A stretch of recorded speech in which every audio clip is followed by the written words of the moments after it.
I came home from work and found all my belongings scattered across the front yard. My son stood there holding up his phone and recording, "This old man has no value anymore. We need a new life." My daughter-in-law laughed zoom in.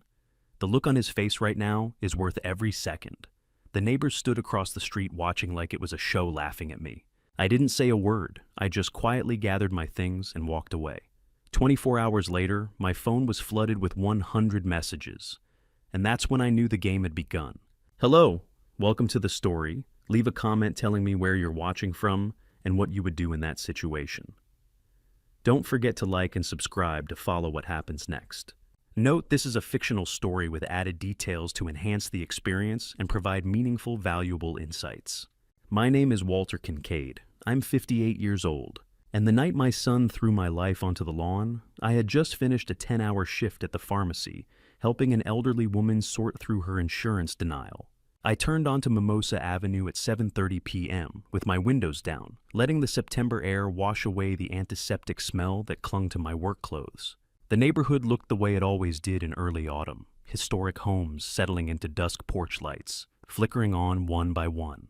The Harrisons across the street on their swing with sweet tea glasses catching the last light. 30 years I'd driven this street. 30 years I'd pulled into the driveway of 1847 Mimosa, the house my wife Linda and I bought when Dilworth was still affordable and our son was still in diapers. But tonight my toolbox sat in the middle of the front lawn. I stopped the car 50 feet from the house engine, idling, trying to make sense of what I was seeing. My flannel shirts, the ones Linda had folded and refolded 1,000 times, were scattered across the grass like autumn leaves. The framed photo of Linda and me at Lake Norman, the one that usually sat on my nightstand, lay face down near the mailbox. My work boots, my father's pocket watch. The quilt Linda's mother made us for our wedding. Everything that said Walter Kincaid lives here was spread across the lawn like trash waiting for pickup. Standing on the porch in the yellow glow was my son Ethan Kincaid, 26 years old, looking at me like I was trash he'd finally decided to take out. Beside him stood his wife Brittany Lawson, 25 years old, holding her phone up like a weapon, recording my humiliation as if it were entertainment. I pulled into my driveway, and got out slowly. The Harrisons across the street sat frozen on their porch swing, pretending not to watch, but missing nothing. Old man Moretti next door had stopped watering his roses mid-spray. The whole neighborhood was holding its breath. Have you ever been thrown away by the people who were supposed to love you most? I walked to the porch, my legs steady even though my heart was trying to punch through my chest. Ethan stepped forward, blocking the door like a bouncer at a bar he suddenly owned. "You're done here," he said. "Tonight." His voice was flat, not angry, not sad, just done. I looked past him into the house Linda and I had scraped together a down payment for in 1995, the house where we'd raised this man. The house where she died 2 years ago, in the bedroom upstairs, while he held one hand and I held the other. My wife, Linda Marie Kincaid, had died at 56, her body surrendering to cancer in the very bedroom Ethan was now trying to steal from me. "Ethan," I said quietly, "what is this?" Brittany laughed, actually laughed. "Film this," she said to her phone. "His face is priceless." I looked at my son, really looked at him, searched for the boy who used to wait by the window when I came home from work, who used to help Linda plant the rose garden out back, who used to crawl into our bed after nightmares until he was too old to admit he still had them. That boy wasn't there. "You'll regret this," I said, looking straight into Brittany's camera. "Not today, but you will." Something inside me went cold.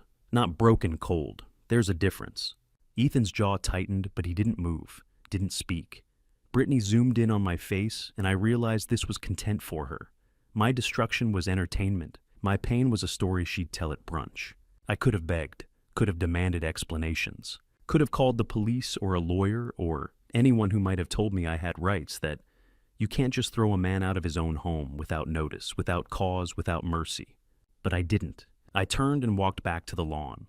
Picked up Linda's photo first, brushed the grass off the frame with my sleeve checked to make sure the glass hadn't cracked. Her face smiled up at me from 10 years ago, before the cancer, before everything turned gray. I set it carefully in the passenger seat. Then I loaded the rest. Toolbox in the trunk, the handle worn smooth from 30 years of fixing everything that broke in that house. Flannel shirts folded as neatly as I could manage with shaking hands. Work boots, pocket watch, the quilt that still smelled faintly of Linda's lavender sachet. The Harrisons never moved from their porch swing. Moretti turned his hose back on watering roses that didn't need it. 3 houses down, the Kellys stood in their doorway, backlit like witnesses at a crime scene. Nobody intervened. Nobody even waved. I made 4 trips from lawn to car. Ethan and Brittany watched from the porch, her phone never lowering. On my last trip, I stopped at the bottom of the porch steps and looked up at my son. "Your mother would be ashamed of you," I said. For just a second, maybe half a second, something flickered in his eyes, something that might have been the boy I remembered. But then Brittany touched his arm, and it was gone. "You need to leave," he said. "Now." The house Lyndon and I built for 30 years was spitting me out like I was poison. I got in my car, closed the door with deliberate quiet, not a slam, not a whimper. Just the solid click of a man who still had his dignity, even if he'd lost everything else. Linda's photo sat in the passenger seat where she used to sit on Sunday drives. My entire life fit in a 2015 Honda Civic with 140,000 miles and a check engine light that had been on since March. I started the engine, put it in reverse. The neighborhood watched me back out of the driveway one last time. I checked the rearview mirror one last time before turning onto I-77 South. Ethan had pulled Brittany close, and they were kissing on the porch under the light Linda had picked out in 1998, kissing like they'd just won the lottery. Like throwing me out was something to celebrate.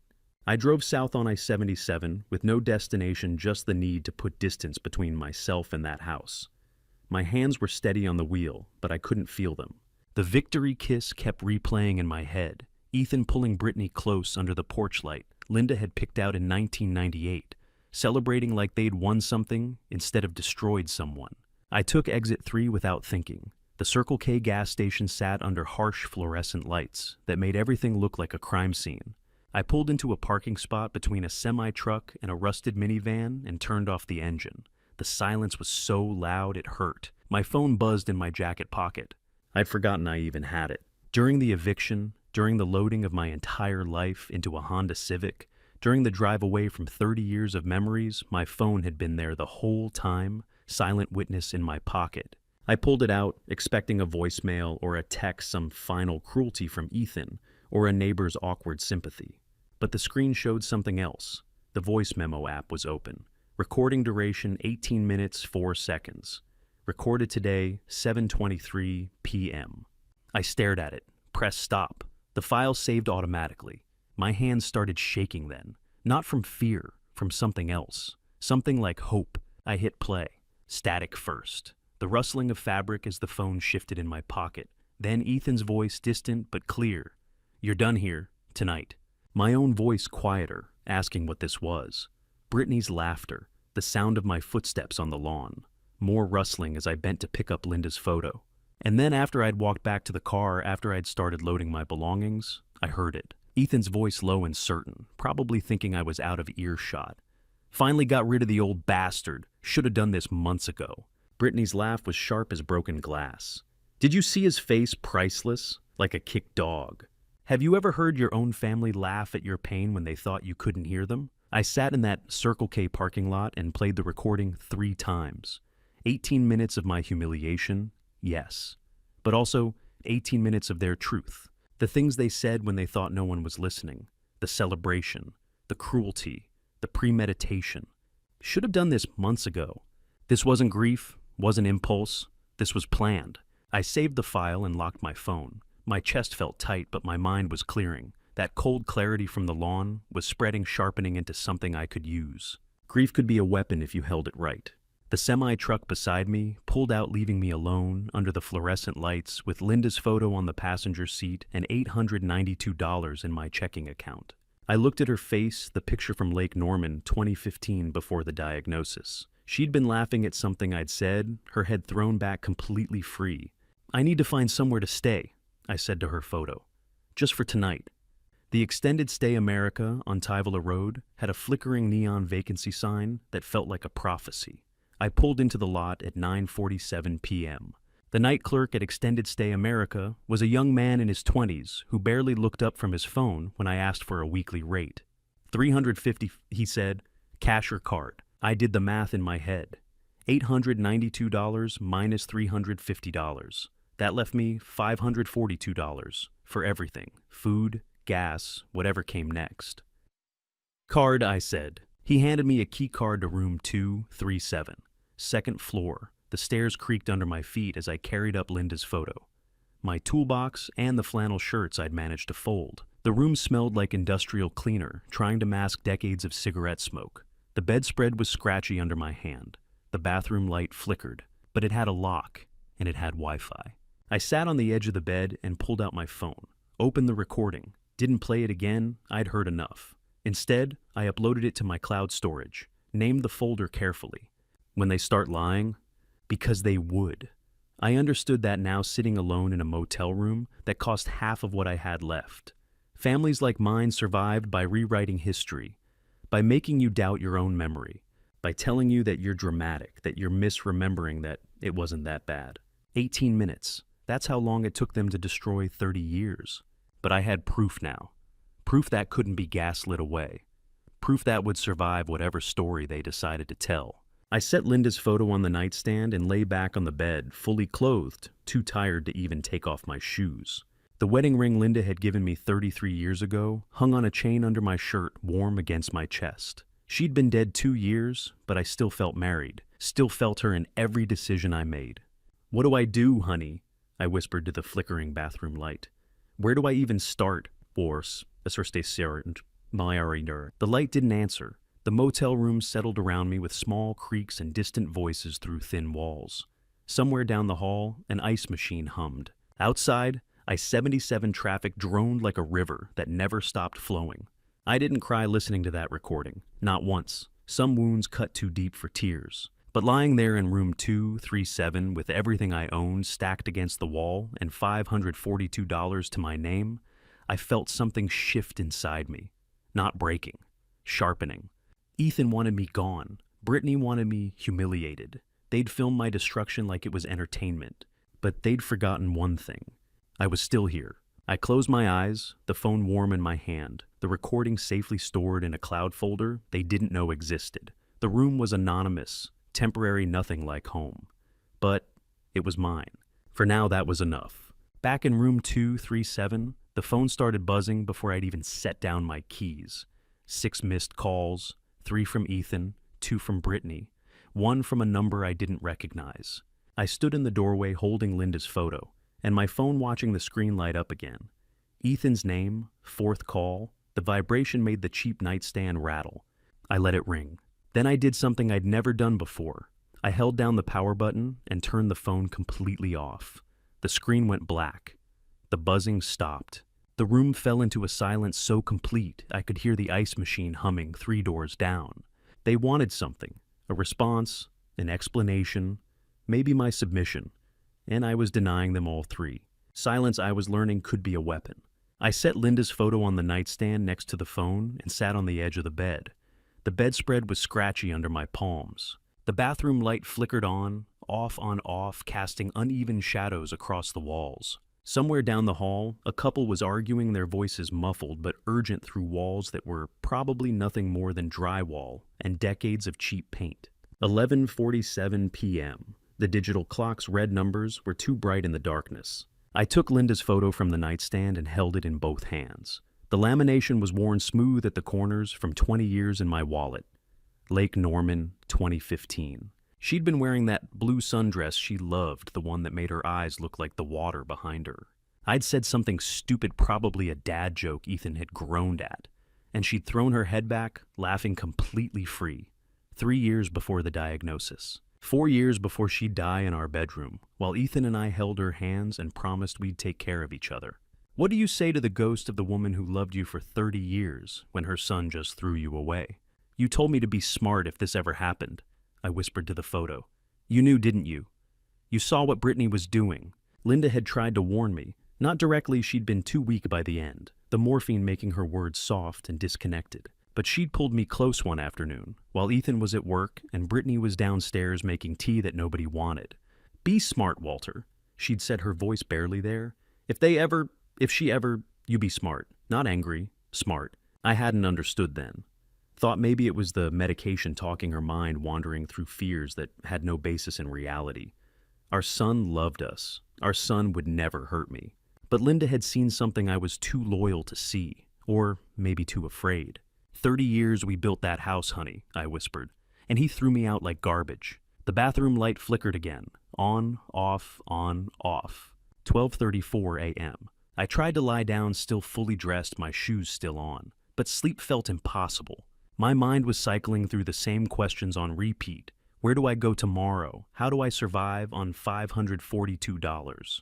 Do I have any legal rights to that house? Can Ethan really just evict me without warning? Should I have fought back? Should I have called the police right there on the lawn? Should I have begged? No.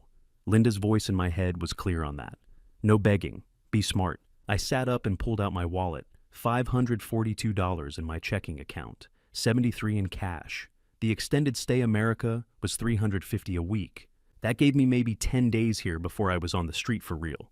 58 years old, $542, one motel room. That was my entire world now. I got up and splashed cold water on my face in the flickering bathroom. The mirror showed someone I barely recognized. Same face, same gray hair Linda used to tease me about. But the eyes were different, harder. The pharmacy technician who'd helped an elderly woman with her insurance denial 10 hours ago felt like a different person entirely. That Walter had a home to go to, had a son who loved him, had a future that made sense. This Walter had a motel room and a recording that proved his family celebrated his destruction. I went back to the bed and picked up Linda's photo again. My thumb traced the worn corner where I'd held it for 2 decades. I don't know what to do, I said to her face. I don't know where to start. The couple down the hall had stopped arguing. The ice machine kept humming. Highway traffic on the 77 droned like a river that never stopped. 1:18 a.m. I thought about turning the phone back on, just to see if there were voicemails, just to know what they were saying. But something Linda had said, be smart, not angry, held me back. Whatever they wanted, whatever they were calling to say, it would still be there in the morning, and every hour I made them wait was an hour I controlled. They'd taken my house, my dignity, my sense of who I was. But they couldn't take my silence. I wish you were here, I whispered to Linda's photo. I wish you could tell me what smart looks like when your whole life is in a Honda Civic. The bathroom light flickered like a dying heartbeat. I watched it until the pattern became almost hypnotic. On, off, on, off. Proof that something broken could still function, still cast light, still serve a purpose. Maybe that was the lesson. 1:30 a.m. I lay back on the bed, fully clothed, Linda's photo against my chest. The wedding ring she'd given me warm under my shirt. Sleep didn't come, couldn't come. My brain was too loud, cycling through 30 years of memories, trying to find the moment when my son decided I was disposable. Was it when Linda died? When Brittany moved in? When I didn't fight back hard enough against something I didn't even know was happening? Or maybe, and this was the thought that hurt most, maybe Ethan had just been waiting for an excuse. Any excuse. To be done with the old man who reminded him too much of the mother he'd lost. The photo was getting warm in my hand. I'd been holding it so long, my thumb had worn away more of the lamination at the corner. 33 years of marriage reduced to a wallet photo with damaged edges. But she was still smiling, still laughing at my stupid joke, still completely free. I held Linda's photo until my thumb wore away the lamination at the corner. What do I do, honey? I whispered into the empty room. The phone stayed off. The morning would bring answers I wasn't ready for. The phone woke me at 6:47 a.m., Friday morning, with a violence I wasn't prepared for. 43 messages? 43 reasons they suddenly cared where I was. I'd maybe slept 2 hours. Linda's photo was still in my hand, the lamination worn at the corner where my thumb had traced her face all night. The motel room looked worse in morning light, stained ceiling tiles, curtains that didn't quite close someone else's cigarette smell embedded in everything, despite the no smoking sign. I turned on the phone. The screen lit up like a slot machine paying out. Notification after notification. Text messages, voicemails, missed calls. I sat on the edge of the scratchy bedspread and started reading. Ethan, 15 messages between midnight and 6 a.m. Where the hell are you? This is ridiculous. You need to come sign transfer paperwork. Stop being dramatic. Mom would be ashamed of you right now. That last one made my hands shake, using Linda, my Linda, who'd held my hand through 33 years of marriage, as a weapon, as if she'd be ashamed of me for being thrown out of my own house. Brittany's messages were different. 18 of them, each one a masterclass in fake concern. Walter, I'm worried about you. Please just come home and we'll talk. You're embarrassing, Ethan. His coworkers are asking questions. This is your fault. You know that, right? If you'd just been easier to live with. We can work this out, but you have to stop this childish stunt. Childish stunt. That's what she called being homeless. Then the neighbor messages, 10 numbers I recognized from the street, Mrs. Harrison from across the way, Old Man Moretti, the Kellys from 3 houses down. Walter, are you okay? We saw what happened last night. Do you need anything? If you need a place to stay, count them with me, 43 messages. Not one from Ethan or Brittany asked if I was safe. Not one asked if I'd eaten. Not one asked how I was. Only where I was and what I could sign. The pattern crystallized like ice in my chest. They didn't want me back because they missed me or loved me or felt guilty. They wanted me back because they needed something. Signatures, compliance, whatever this transfer paperwork was. I set the phone down without answering a single message. Then I showered in water that never quite got hot enough, put on yesterday's pharmacy uniform that smelled like antiseptic and eviction, and drove to Kincaid's Community Pharmacy on Central Avenue. I had a 10-hour shift starting at 8 a.m., and 58 years of conditioning told me you show up for work no matter what's falling apart at home. Even if you don't have a home anymore. The pharmacy smelled exactly the way it had for the past 30 years. Antiseptic industrial carpet cleaner, the faint sweetness of cough syrup. The fluorescent lights were the same harsh white. The shelves of amber prescription bottles stood in their perfect rows, like soldiers who never questioned orders. Dr. Harrison Miller, the 56-year-old pharmacist who'd owned the pharmacy for 28 years, glanced at me over his reading glasses when I came through the back door, but said nothing. Just nodded and went back to reviewing prescriptions. I clocked in, tied on my white coat. Started filling the morning queue like nothing had happened. Like my entire life hadn't been thrown onto a lawn 14 hours earlier. Mrs. Higgins came in at 9:30 with her blood pressure medication. I counseled her about taking it with food, not on an empty stomach. Mr. Rodriguez needed his insulin prescription transferred from another pharmacy. I made the calls handled. The paperwork smiled when he thanked me in Spanish. My hands knew what to do. Count pills, check dosages, label bottles, counsel patients. 30 years of muscle memory carrying me through when my brain was somewhere else entirely. Transfer paperwork. That's what Ethan called it. Like 30 years of my life was just paperwork. My colleague Rosa Mendez, a 38-year-old lead pharmacy technician who'd worked at Miller's for 15 years, noticed immediately when I fumbled the 3rd prescription count. Walter. Her voice was quiet. You okay? You've been staring at that bottle for 2 minutes. I looked down. 50 milligrams of metoprolol. I'd counted to 12 3 times and lost count every time. I'm fine, I said, just tired. Rosa looked at me the way Linda used to when I was lying about something that mattered. Steady, patient, seeing straight through the bullshit. You worked yesterday, she said. 10-hour shift. Then you're back today for another 10. When did you sleep? Enough, I lied. She didn't push. Just handed me a bottle of water from the mini fridge we kept in the back and went back to processing insurance claims. But I felt her watching me throughout the morning. Not suspicious, concerned. It hit me around lunch when I was eating a gas station sandwich in my car because I couldn't afford anything else and couldn't face the break room questions what the difference was. Rosa asked how I was. Ethan and Brittany demanded where I was. One was human, the other was logistics. The afternoon crawled. Mrs. Miller came in for her husband's diabetes medication and chatted with Dr. Miller in Mandarin while I filled the prescription. A young mother with 3 kids picked up antibiotics and apologized when her toddler knocked over a display. I helped her pick up the boxes and told her it was fine. Kids will be kids. And she looked so grateful I thought she might cry. People. Just people trying to survive their own days, their own problems. And here I was, pretending I wasn't one prescription away from falling apart. By 6 p.m., my feet hurt and my hands moved on autopilot. Dr. Miller had left an hour earlier for a family dinner. Rosa and I closed up together, counting the register, locking the controlled substances cabinet, setting the alarm. She caught me at the back door. Walter, she said quietly. When you're ready to talk, I'm here. I nodded, unable to speak, because someone had just offered me something I hadn't had in years, the choice to be honest. The Waffle House at 2 a.m. on Saturday was full of people with nowhere else to go. I was one of them now. 58 years old, and I finally understood what I'd been all along. I'd driven there after my overnight shift ended, unable to face the motel room yet. The server at Waffle House was a woman in her 40s who'd seen too many 2 a.m. regulars to ask questions, just refilled my coffee without a word. I ordered scattered, smothered, covered hash browns because they were cheap and I needed something real in my stomach. Rose's words from the pharmacy kept echoing. When you're ready to talk, I'm here. I wasn't ready, but sitting alone under harsh fluorescent lights with the grill sizzling and country music playing low, something clicked into place. The 43 messages, the pattern. Where are you? Sign this, stop being dramatic. Not, are you safe? Are you okay? Did we hurt you? I pulled out my phone and scrolled through them again. Ethan's demands, Brittany's blame, transfer paperwork, signatures required. They didn't kick out a burden. They fired infrastructure.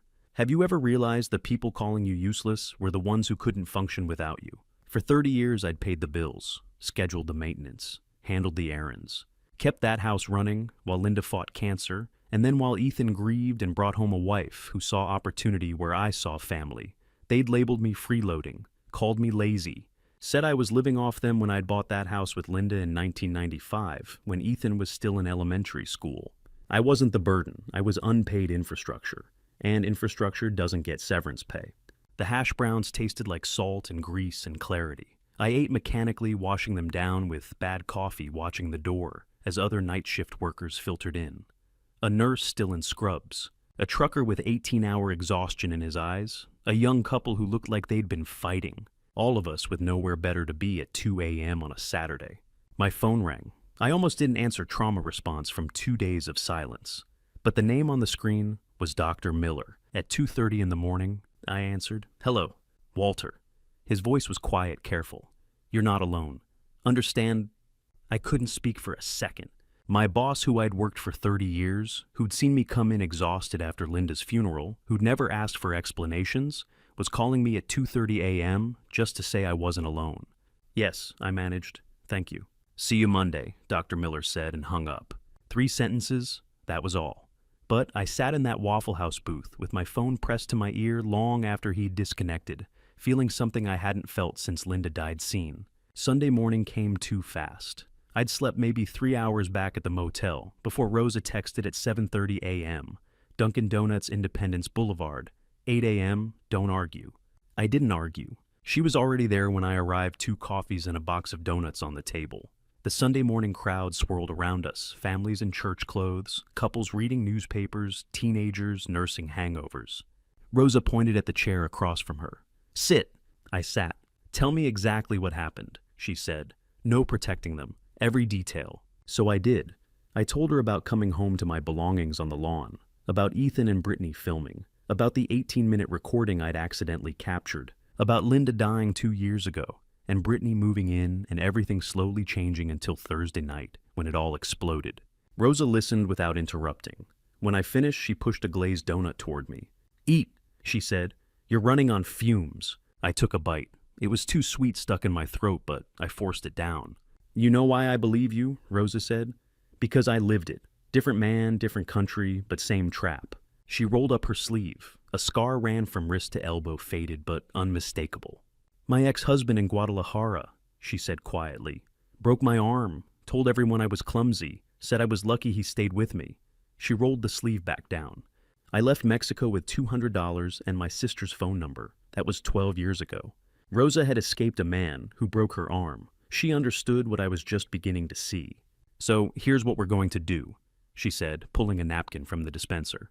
She clicked her pen and started writing. Housing, job, evidence, legal, boundaries. 5 words in her neat handwriting. Housing, she said. You need stable, not motel. Apartment room, something you can afford longer than 2 weeks. I nodded. Job you keep, Miller's pays steady and you've got 30 years there. They can't touch that. Another nod. Evidence you've got, recording messages, neighbors as witnesses. You document everything from now on. Screenshots, dates, times. Already doing that, I said. Rosa smiled grimly. Good. Legal you might need it. We'll see. And boundaries. She tapped the word hard enough to tear the napkin. This is most important. Boundaries mean you don't negotiate with terrorists. They're not. They threw you out and filmed it for fun, Rosa said flatly. What do you call that? I had no answer. Here's the test, Rosa said, leaning forward. If Ethan called right now, crying, begging you to come home, saying Brittany left and he's sorry, would you go back? Juan and why nos is a why? And I opened my mouth to say yes, to say of course he's my son, he's hurting. But the word that came out was different. No. Rosa's expression didn't change. Say it again. No. One more time, look me in the eye. I met her gaze. No, I wouldn't go back. Good, Rosa said. Because you didn't lose a home, Walter. You escaped a trap disguised as family. Now we build you a real one. The napkin plan looked like chicken scratch. It felt like a lifeline. We sat there another hour, Rosa asking questions me, answering both of us, drinking burnt coffee and picking at donuts neither of us wanted. She told me about apartments she'd heard were cheap, about a lawyer her cousin knew who did free consultations, about how trauma makes you doubt everything, even the evidence in your own hands. You're going to want to answer those messages, she said as we stood to leave. You're going to want to explain, to defend yourself, to make them understand. Don't. Why? Because you can't reason with people who benefit from your confusion, Rosa said. They don't want to understand. They want you back in the trap. My phone buzzed mid-sentence. Email notification. I glanced at the screen. Subject: important documents. Signature required. Sender: Whitmore and Associates Legal. I turned the phone face down on the table. Rosa noticed but said nothing, just handed me the napkin with a 5-word plan. My phone buzzed mid-conversation. Email notification. Subject: important documents. Signature required. Sender: Whitmore and Associates Legal. I turned the phone face down. Monday afternoon, I counted what I had left: $892 minus $350 motel, minus $123 for food and gas, $419 between me and the street. Time to find somewhere cheaper than a motel. Rosa's napkin plan sat folded in my wallet next to the worn photo of Linda. Housing, job, evidence, legal, boundaries. The first item was circled twice in her handwriting. I'd been ignoring that legal email for 24 hours, telling myself I needed foundation first. But foundation required money I didn't have. The first apartment manager took one look at my 2 duffel bags and work uniform and quoted me $1,200 like it was a test I was supposed to fail. Studio apartment in South End, all glass and steel, and young professionals who'd never slept in their cars. I thanked her and left. The second place was an efficiency 40 minutes from the pharmacy. The manager showed me a unit that smelled like mildew and had water stains on every wall. $600 a month, she said, like she was doing me a favor. But 40 minutes each way meant gas I couldn't afford and exhaustion I couldn't survive. The third was a basement apartment where the landlord asked if I had any felonies before he'd even shown me inside. $419. That's what 30 years at the same pharmacy was worth when your family throws you away. I sat in my car outside that basement apartment and pulled out my phone. The legal email from Whitmore and Associates sat in my inbox like a bomb I kept refusing to defuse. But before I could make myself open it, another notification appeared. Craigslist at 1-bedroom duplex above garage, $800 per month. Euclid Avenue, walking distance to shops. Euclid Avenue, I knew that street. 10-minute walk from Miller's Pharmacy. The landlord, Patricia Russo, a 65-year-old retired ICU nurse with silver hair and kind eyes, met me at the duplex 20 minutes later. The place was modest, 1 bedroom above, a 2-car garage, separate entrance up, exterior stairs, small kitchen and bathroom. But it was clean. The windows had actual curtains. The hardwood floors didn't creak. $800 a month, Patricia said, watching me look around. First month and deposit up front. $1,600 total. I had $419. I started. She held up a hand. Why do you need a place so fast? I could have lied. Could have said job relocation or divorce or any of the acceptable reasons people move suddenly. But something about her nurse's eyes, the way Linda used to look at me when she knew I was hiding pain, made me tell the truth. My son kicked me out, I said. Patricia's expression didn't change, but something shifted in her posture. Recognition, maybe, or just the tired acknowledgement of having seen this story too many times. Say no more, she said. I've seen that story. Nurse for 30 years. I see you. You see families at their worst. She pulled out a rental application. Give me first month now if you can. Deposit when you get your next paycheck. I'll hold it for you. I can't pay first month, I admitted. I have $419. Then give me that as deposit in first month when you can. I know Dr. Miller. If you work for him, you're good for it. I stared at her. Why would you do that? Because 30 years ago, my husband's family tried to steal our house when he had his first stroke, Patricia said. Told me I couldn't manage it alone, that I should sign it over for safekeeping. I was an ICU nurse. I'd kept people alive with my bare hands. But his brother treated me like I was incompetent. She handed me the application. I know what it looks like when family turns predator. I took the application with shaking hands. That evening back at the motel, for what I hoped was the last time, I finally opened the legal email. The subject line had been taunting me for 30 hours. Important documents. Signature required. I clicked it. The PDF loaded slowly dense paragraphs of legalese swimming across my phone screen. I had to read it 3 times before the words made sense. Quiet title action. Petition filed by Ethan Kincaid and Brittany Lawson. Property 1847, Mimosa Avenue, Charlotte, North Carolina. Grounds abandonment by Walter Kincaid.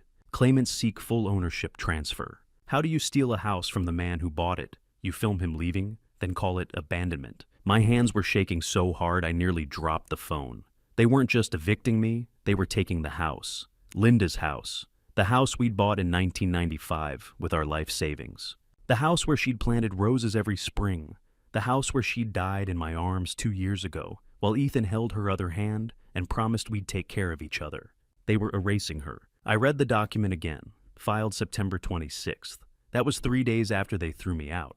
3 days. They'd had this planned. The filming wasn't just cruelty. It was evidence. Look, Your Honor, he left. He abandoned the property. We have video proof. I couldn't breathe. The motel room felt like it was closing in. I grabbed my keys and drove straight to the pharmacy, even though my shift didn't start for 2 hours. Rosa was there in the back processing insurance claims. Laster. She looked up concerned. You're not scheduled until... I handed her my phone. She read in silence. I watched her face change confusion, first, then understanding, then a fury I'd never seen before. Those bastards, she said, voice shaking. Walter, they're trying to steal your house. I know. No, you don't understand. She scrolled through the document. This is fraud. Actual fraud. You didn't abandon anything. They threw you out and filed this 3 days later. You have the recording.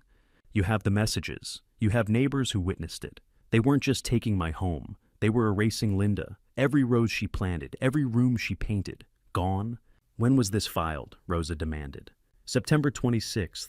That's 4 days ago. How long do you have to respond? I scrolled to the bottom. 30 days from service of notice. Have you been served? I don't know. I've been in a motel. They're probably trying to serve you at the house, Rosa said, which means the clock hasn't started. But Walter... She looked up from my phone, her face dark with fury I'd never seen before. You need a lawyer, now. The phone hit the floor at 6:47 Tuesday morning, vibrating so violently it sounded like something dying. 40 messages in 7 hours. The wolves were circling. I'd fallen asleep with Rosa's fury still ringing in my ears. You need a lawyer, now. But lawyers cost money I didn't have, and the quiet title lawsuit sat in my inbox like a ticking bomb with a 10-day fuse. I picked up the phone, scrolled through the messages, read them systematically the way you'd read evidence at a crime scene.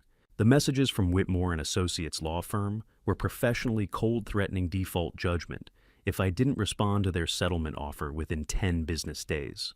Settlement offer. That's what they called stealing my house. Brittany had sent 18 messages between 11 p.m. and 4 a.m. Walter, this is your fault. You abandoned us. Ethan is devastated. Do you even care what you're doing to him? Just sign the papers and stop dragging this out. We can all move on.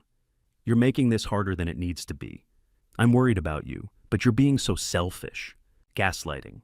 That's what Rosa had called it. Making you doubt your own reality. Making you think you're the problem when they're the ones committing fraud. Ethan's messages were colder, 15 of them. No fake concern, just demands. You have 10 days to respond or you lose everything. The lawyer says this is open and shut. You abandoned the property. Mom would want you to do the right thing. Using Linda again, my dead wife, as a weapon. As if she'd want me to hand over the house we'd built together to the son who threw me out and the woman who'd manipulated him into it. 10 days. That's how long I had to save 30 years. 10 days to prove I existed. I got dressed in yesterday's work uniform and drove straight to Miller's Pharmacy. Rosa was already there processing the morning queue. She took one look at my face and pulled me into the back room. How many messages? 40. Jesus. She grabbed my phone and started scrolling. This is coordinated. Look at the timing. Lawyer at midnight. Brittany through the night, Ethan at dawn. They're trying to break you. They're doing a pretty good job. No, Rosa's voice was fierce. They're panicking. If they had a strong case, they wouldn't need 40 messages in 7 hours. They wouldn't need to gaslight you and threaten you and use your dead wife against you. She handed back my phone. I called my divorce lawyer's colleague, property law specialist. He can see you this morning, 10 a.m. I have $219, she finished. I know, consultation is $200. I already told him you're coming. I stared at her. That leaves me with $19. That leaves you with a fighting chance, Rosa said. What's $19 worth if you lose your house? Michael Navarro's law office was downtown, modest but professional. The attorney Michael Navarro, a 43-year-old property law specialist who'd handled dozens of elder fraud cases, reviewed my documents across his desk with the focused intensity of someone who'd seen this story too many times. I'd brought everything, the 18-minute recording, the screenshots of messages, the quiet title lawsuit, the timeline. Navarro listened to the recording once, read through the lawsuit twice, made notes in tight, precise handwriting. Mr. Kincaid, he said finally, this is textbook fraud. I know. No, I mean textbook. I could use this as a teaching example. He tapped the lawsuit. They evict you September 23rd. File abandonment claim September 26th. 3 days. That's not abandonment, that's theft. He circled something on the document. And these signatures claiming you agreed to transfer ownership, are those yours? I looked at where he was pointing. My name in handwriting, that wasn't mine. No. Forgery, Navarro said flatly. Criminal fraud. You have the recording proving they planned this. You have neighbors as witnesses. You have messages proving you didn't abandon anything they threw you out. Have you ever had to choose between eating and fighting for your dead wife's memory? So I can win. Navarro met my eyes. You can win, but you must respond within 10 days or you lose by default judgment. The court will assume you're not contesting, and they'll grant the title transfer. What does a response cost? Its filing fee is $278, plus my retainer I do payment plans for elder fraud cases. $500 down, rest over time. I had $219 to my name. The consultation was eating $200 of that right now. You can't afford not to, Navarro said. This isn't about money, Mr. Kincaid. This is about whether your son and his wife get away with stealing your house, with forging your signature, with erasing your dead wife's legacy. Linda's roses, the bedroom where she died, the kitchen where we'd had coffee every morning for 33 years. What do I have to do? It's sign the retainer. I file an answer to the lawsuit motion to dismiss for fraud and counterclaim for damages. We subpoena the recording, the messages, the neighbors. We make this so ugly they wish they'd never tried it. I thought about the $19 I'd have left after this consultation. Thought about the $800 deposit Patricia needed for the duplex. Thought about the gas money and food money and everything else I didn't have. Then I thought about Ethan and Brittany kissing on that porch like they'd won the lottery, celebrating my destruction. $219. That was my entire safety net. I spent $200 on a lawyer. Some choices aren't really choices. File the response, I said. Whatever it takes. Navarro pulled out a retainer agreement. I need $500 down, but given your circumstances, I'll take $200 now and set up a payment plan for the rest. Agreed. I counted out the bills, watched my safety net disappear, signed the agreement with shaking hands. Mr. Kincaid, Navarro said, standing to shake my hand.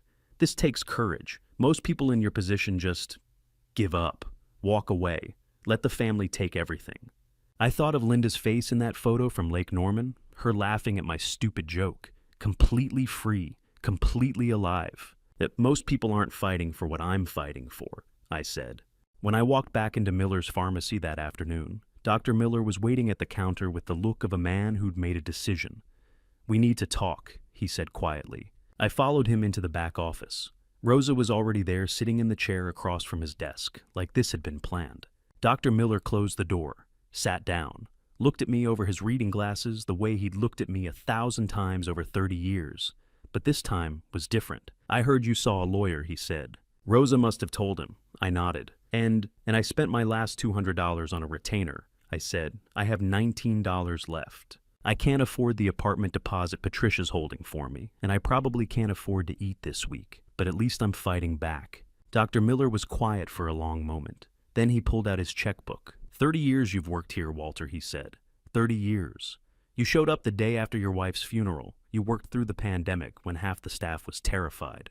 You've trained every new tech we've hired. You've never called out sick. You've never asked for anything.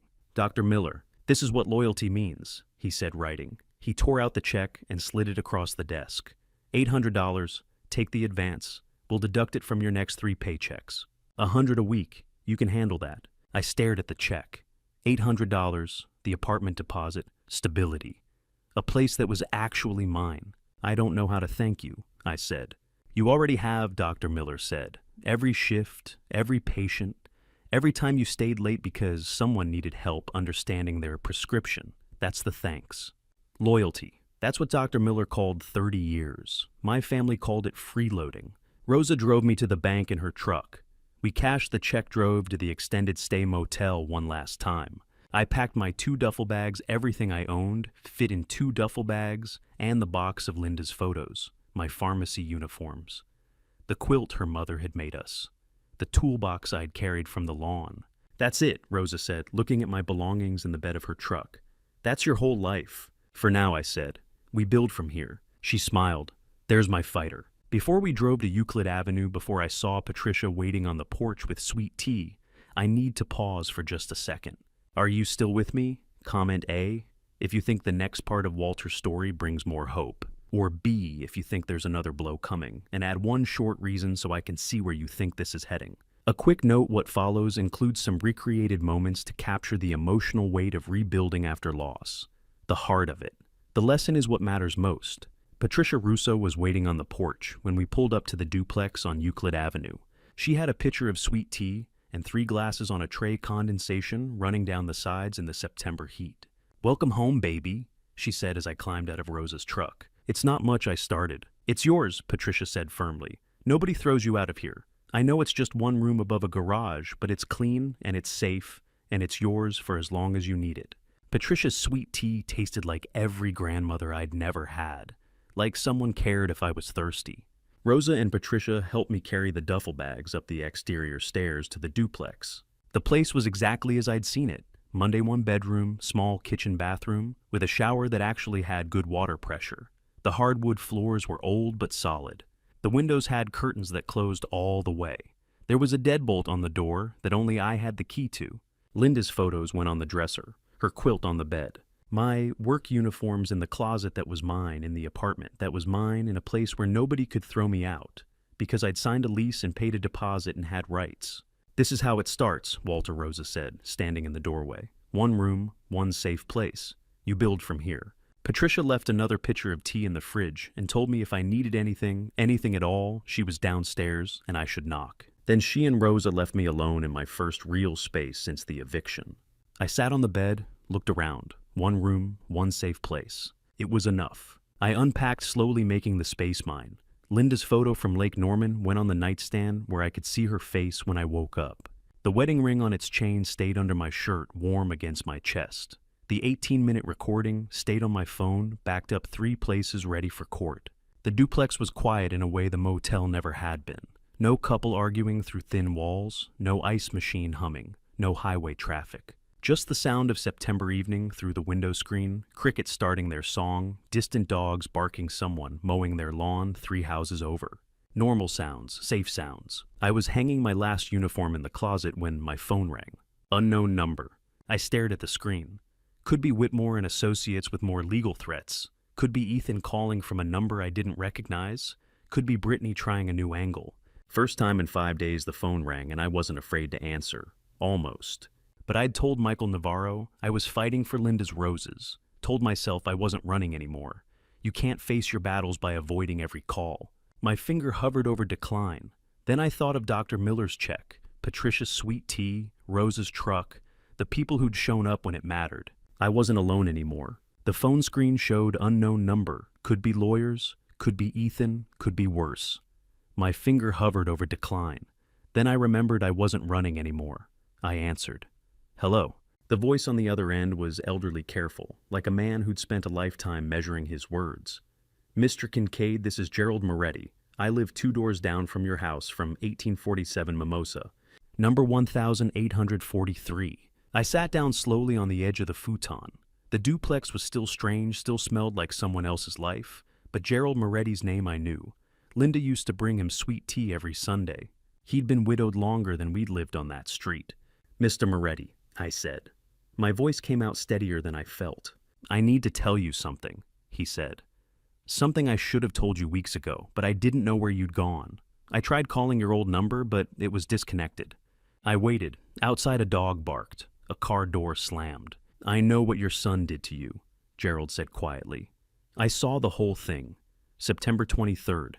I was on my porch when they threw your belongings out." My hand tightened on the phone. "You saw." "I did, and I'm sorry I didn't come over. I'm 74 years old, Mr. Kincaid, and I was afraid. Your son's a big man, and that woman he married..." He paused. "But that's not why I'm calling." I closed my eyes. The rage was there, volcanic and patient waiting. "I've been documenting something," Gerald continued, "for 4 months now. Every Tuesday and Thursday, like clockwork, a white Ford F-25 parks in your driveway at 1 o'clock in the afternoon. The driver goes inside. He stays until 3:30. I started writing it down in July because it seemed odd Linda had just passed, and you were at work, and this truck kept coming." My chest went tight. "What are you saying?" "The driver's name is Kyle Kowalski," Gerald said. 31 years old. He's a contractor, does renovations. And every Tuesday and Thursday for the past 4 months, he's been inside your house with your daughter-in-law." The room tilted. "You need to hear this." "I have photographs," Gerald said. "Time-stamped. The truck in the driveway. Him going in through the front door. Brittany letting him in. I can see your bedroom window from my porch, Mr. Kincaid. I can see when the curtains close at 1:15. I can see when they open again at 3:20. I have it all written down." I couldn't speak. My throat had locked. 52 visits, Gerald said. 26 Tuesdays, 26 Thursdays. July 9th through September 22nd, the day before they evicted you. 52. I thought of Brittany's smile the night they threw me out. I thought of Ethan kissing her under the porch light Linda had chosen in 1998. I thought of the messages, "We need the house. It's not personal, we're starting over." "Hey, they planned this," I said. My voice sounded distant, like it belonged to someone else. "Yes," Gerald said gently. "I believe they did." I stood up, walked to the window. The duplex faced a parking lot, a dumpster, a chain-link fence. 52 visits, 4 months. Linda died on June 18th. Brittany started sleeping with a contractor 3 weeks later, in the bed Linda and I had shared for 30 years. "Oh, well, why are you telling me this?" I asked. "Because I was a coward on September 23rd, Gerald said. "I should have walked over. I should have said something. I didn't. But I can do this. I can give you the evidence. I can testify if you need me to."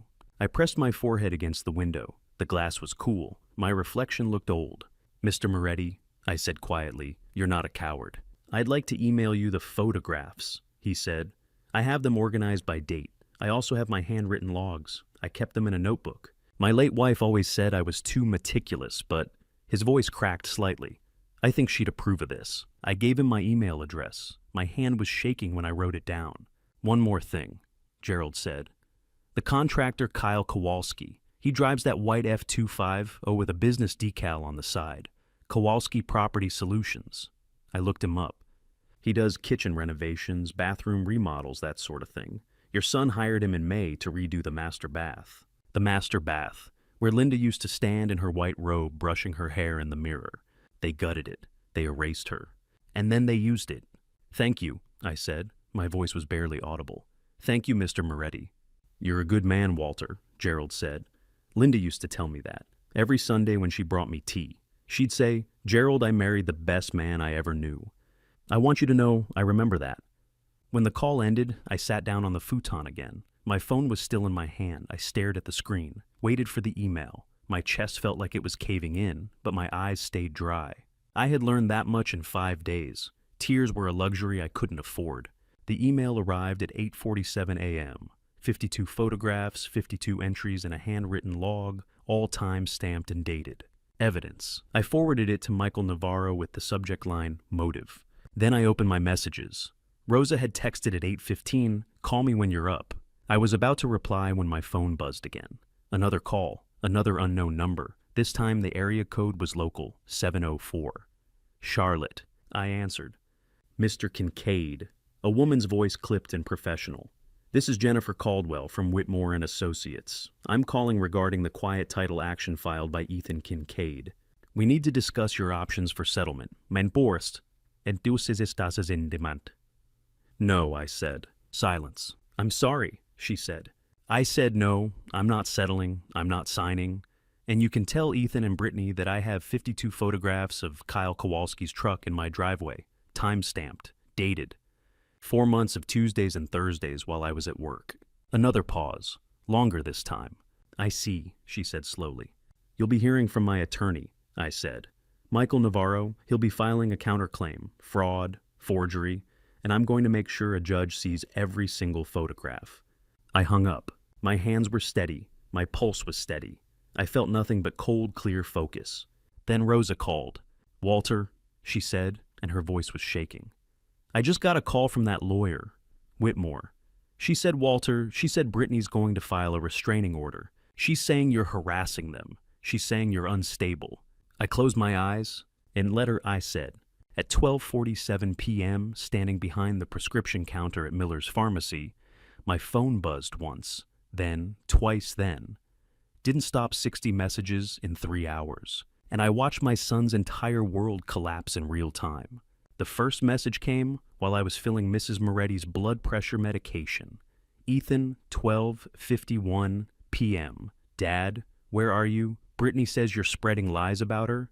Kyle Kowalski just showed up. What is happening? I set the bottle down carefully. Continued counting pills. 26, 27, 28. Another buzz. Ethan, 12:53 p.m. Dad, please answer. Kyle is saying you have photos of him at our house. What photos? Brittany is freaking out. 30. I capped the bottle, printed the label, placed it in the pickup bin. Dr. Miller appeared beside me, concern creasing his face. Walter, your phone? I know, I said quietly. Buzz. Brittany, 1:08 p.m. Walter, you need to call off your neighbor. This is harassment. Gerald Moretti has been taking pictures of my house without permission. I'm calling the police. I picked up the next prescription, Mr. Dalton's insulin refill. Buzz. Ethan, 1:15 p.m. Mrs. Kowalski just told me she saw Kyle's truck here every Tuesday and Thursday since July. Dad, is that true? Did you know about this? Dr. Miller touched my shoulder. Walter? I'm fine, I said. My hands were steady. The insulin syringes went into the bag one by one. Here's what you need to know. About watching your son's marriage implode via text message, you feel nothing except the grim relief of being proven right. Buzz. Brittany, 1:34 p.m. Ethan is being manipulated. Your father is mentally unstable. He's been harassing me since Linda died. This is what grief does to people. Buzz. Ethan, 1:41 p.m. Kyle just admitted he was doing work on the house. He said you hired him. Is that true? Why would you hire him and not tell me? I almost laughed. Kyle was covering spinning, trying to save himself. I went back to work. Buzz. A neighbor I hadn't spoken to in 2 years. 1:52 p.m. Walter. I don't know if you've heard, but there's a situation at your old house. Police are there. Thought you should know. Buzz. Another neighbor. 2:03 p.m. Is everything okay? Saw Ethan and a contractor arguing in the driveway. Brittany was crying on the porch. I turned my phone to silent, slid it into my pocket. The vibrations continued like a second heartbeat. Dr. Miller brought me coffee at 4 p.m. You don't have to stay, he said gently. Rosa can cover. I'm staying, I said. He nodded, didn't push.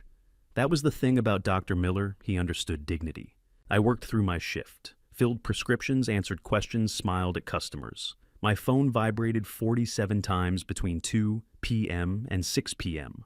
I didn't look once. At 6:15 during my break, I stepped outside. The September evening was cool, the sky fading to purple. I finally checked my phone. 12 messages from Brittany, 18 from Ethan, 7 from neighbors I hadn't spoken to in years, 3 from Kyle Kowalski, threatening legal action against me for defamation and stalking. I scrolled through them slowly, methodically, my coffee growing cold in my other hand. Brittany 2:17 p.m. Walter, you need to tell Ethan the truth. You're trying to destroy our marriage because you're bitter. This is elder abuse. Ethan 2:34 p.m. Dad, I need you to explain. Kyle says the photos are fake. Gerald Moretti is 74 years old. He probably got confused about what he saw. Please call me.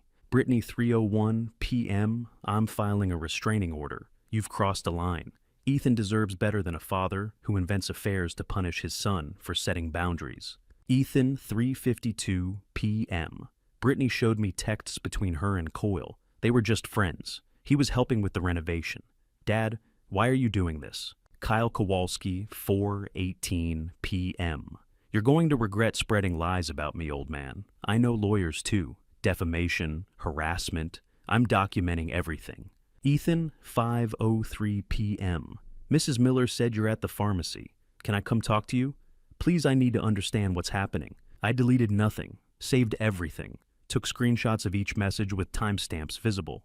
When I walked back inside, Rosa was waiting by the employee room. She'd seen my face. He doesn't believe you, she said quietly. No, I agreed. Not yet. What are you going to do? I looked at my phone. At the 53 messages, at my son choosing his wife's lies over a neighbor's documented evidence. Nothing, I said. I'm going to let him figure it out. Rosa studied me for a long moment. Then she nodded. I finished my shift at 9 p.m., drove back to the duplex in silence. Patricia had left a casserole on my doorstep with a note. Heard you had a rough day. Eat something. Inside, I sat at the small kitchen table. Opened my phone one more time. Ethan 7:41 p.m. Dad. I talked to Gerald Moretti. He showed me his notebook. All the dates, the times, the photos. Oh my God. Oh my God.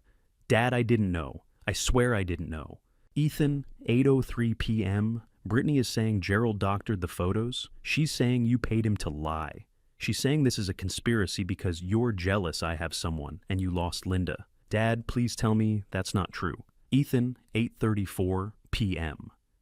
I confronted her. She admitted Kyle was here, but said it was only twice, not 52 times. She said, you're exaggerating everything.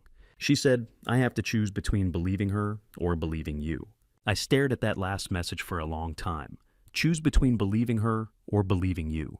I opened a new message, typed slowly, carefully, read it 3 times before sending.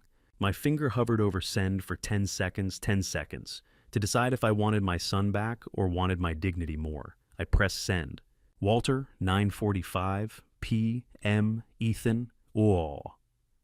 I have 52 screenshots, 16 times, tamped photos from Gerald Moretti, and an 18-minute recording from eviction night. The lawyer you hired will receive all of it tomorrow. I will not be responding again. I set my phone down, ate Patricia's casserole. It was chicken and rice still warm. I washed my dish, dried it, put it away. My phone buzzed twice. I ignored it. At 10:30, I brushed my teeth, put on the same flannel pajama pants I'd worn for 6 nights, lay down on the futon. Buzz. I picked up my phone one last time. Ethan, 11 p.m. Dad. I filed papers to withdraw the lawsuit. I'm so sorry. Please, can we talk? I read it twice, set the phone on the floor face down. Then it buzzed again. Rosa's text said simply, Michael Navarro will take your case. Pro bono. He wants to meet tomorrow, 9 a.m. Michael Navarro, a family law attorney Rosa's cousin, had recommended specialized in elder financial abuse cases and had a reputation for taking on clients the system had failed. I finally had a lawyer, and Ethan had just handed me every reason to use one. I closed my eyes. Linda's voice was there in the dark. Be smart, not angry. But I didn't know anymore which one was which. I woke up on day 7, hearing Linda's voice as clearly as if she were lying beside me. Don't fight angry Walter, fight smart. The duplex was quiet. Morning light came through the thin curtains falling across the photo of Linda I'd propped on the kitchen counter. Her face in that picture was younger, healthier, taken before the cancer, before everything. I made coffee, checked my phone. Ethan's 11 p.m. message still sat unanswered. Dad. I filed papers to withdraw the lawsuit. I'm so sorry. Please, can we talk? I turned the phone face down. Fight smart. Michael Navarro's office was downtown 10th floor of a building that had seen better decades. The elevator smelled like old carpet and someone's lunch. I arrived at 8:47 a.m., 13 minutes early, because that's what you do when a lawyer agrees to take your case for free. The receptionist offered me coffee. I declined. My hands were already shaking. Michael Navarro was younger than I'd expected, 43 Rosa had said, but he looked closer to 35. Sharp suit, kind eyes, handshake firm, but not aggressive. His office was organized chaos case files, stacked precisely law books, with colored tabs, a photo of 2 kids on his desk. "Mr. Kincaid," he said, gesturing to a chair. "Rosa's told me a lot about you. I've reviewed the documents she sent over the quiet title filing, the eviction recording Gerald Moretti's photographs. I want to start by saying, I'm sorry this happened to you." I nodded, couldn't speak yet. He slid a folder across the desk. "What they did filing a fraudulent quiet title suit while you were grieving, using your wife's death as a cover, that's textbook elder financial abuse. It's not just civil fraud, it's criminal." "Criminal," I repeated. The word felt heavy. "North Carolina takes this seriously," Michael said, "especially when there's clear intent to defraud a vulnerable adult. Your son and his wife fabricated abandonment, forged documents, and attempted to steal property worth," he checked his notes, "$347,000. That's felony territory." I looked at Linda's voice in my head. "Fight smart." "What do I have to do?" I asked. "Let me tell you what it feels like to sit across from a lawyer and describe how your own son tried to steal your house. You sound crazy even to yourself." I told Michael everything. The eviction, the 18-minute recording, Brittany's affair with Kyle Kowalski, the 52 documented visits, the coordinated messages, the lawsuit withdrawal, Ethan's apology I hadn't answered. Michael took notes, asked, clarifying questions, never once looked at me with pity, just professional focus. "We have 2 paths," he said when I finished. "Civil and criminal. Civil, we countersue for fraud, emotional distress, legal costs. We'll win. Criminal, we file a complaint with the police, let the district attorney decide whether to prosecute. That's not something you can take back, Mr. Kincaid. Once we involve law enforcement, your son could face jail time." I thought of Ethan at 6 years old learning to ride a bike, at 12 helping Linda plant roses, at 18 graduating high school while I worked a double shift to afford the cap and gown, at 26 kissing his wife under the porch light after throwing my life onto a lawn. "Both," I said. "We do both." Michael studied me for a long moment. Then he nodded. "Okay, let's go file a police report." The Charlotte-Mecklenburg police station smelled like institutional disinfectant and bad coffee. Michael guided me to the Financial Crimes Unit's 2nd floor, where Detective Yvonne Wagner met us in a small interview room. Detective Yvonne Wagner, a 15-year veteran of the Charlotte-Mecklenburg Police Financial Crimes Unit, had seen enough elder abuse cases to recognize the pattern before I'd finished my second sentence. "Mr. Kincaid," she said, her voice calm and steady, "I need you to walk me through everything starting with your wife's passing. Take your time." So I did. Again. The grief, the work, the eviction, the recording, the lawsuit, the affair, the evidence. My voice stayed level. My hands stayed in my lap. I sounded like I was describing something that happened to someone else.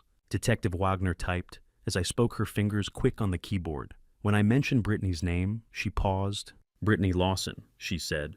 "Maiden name?" I don't know," I admitted. "She and Ethan have been married 2 years. I never asked." Detective Wagner turned to her computer, typed for 30 seconds, then went very still. "Mr. Kincaid," she said slowly, "your daughter-in-law has priors." The room tilted slightly. "Priors," I repeated. "Identity theft, 2019, Broward County, Florida. Convicted, served 18 months probation. 2 additional fraud cases, 2021, Fulton County, Georgia.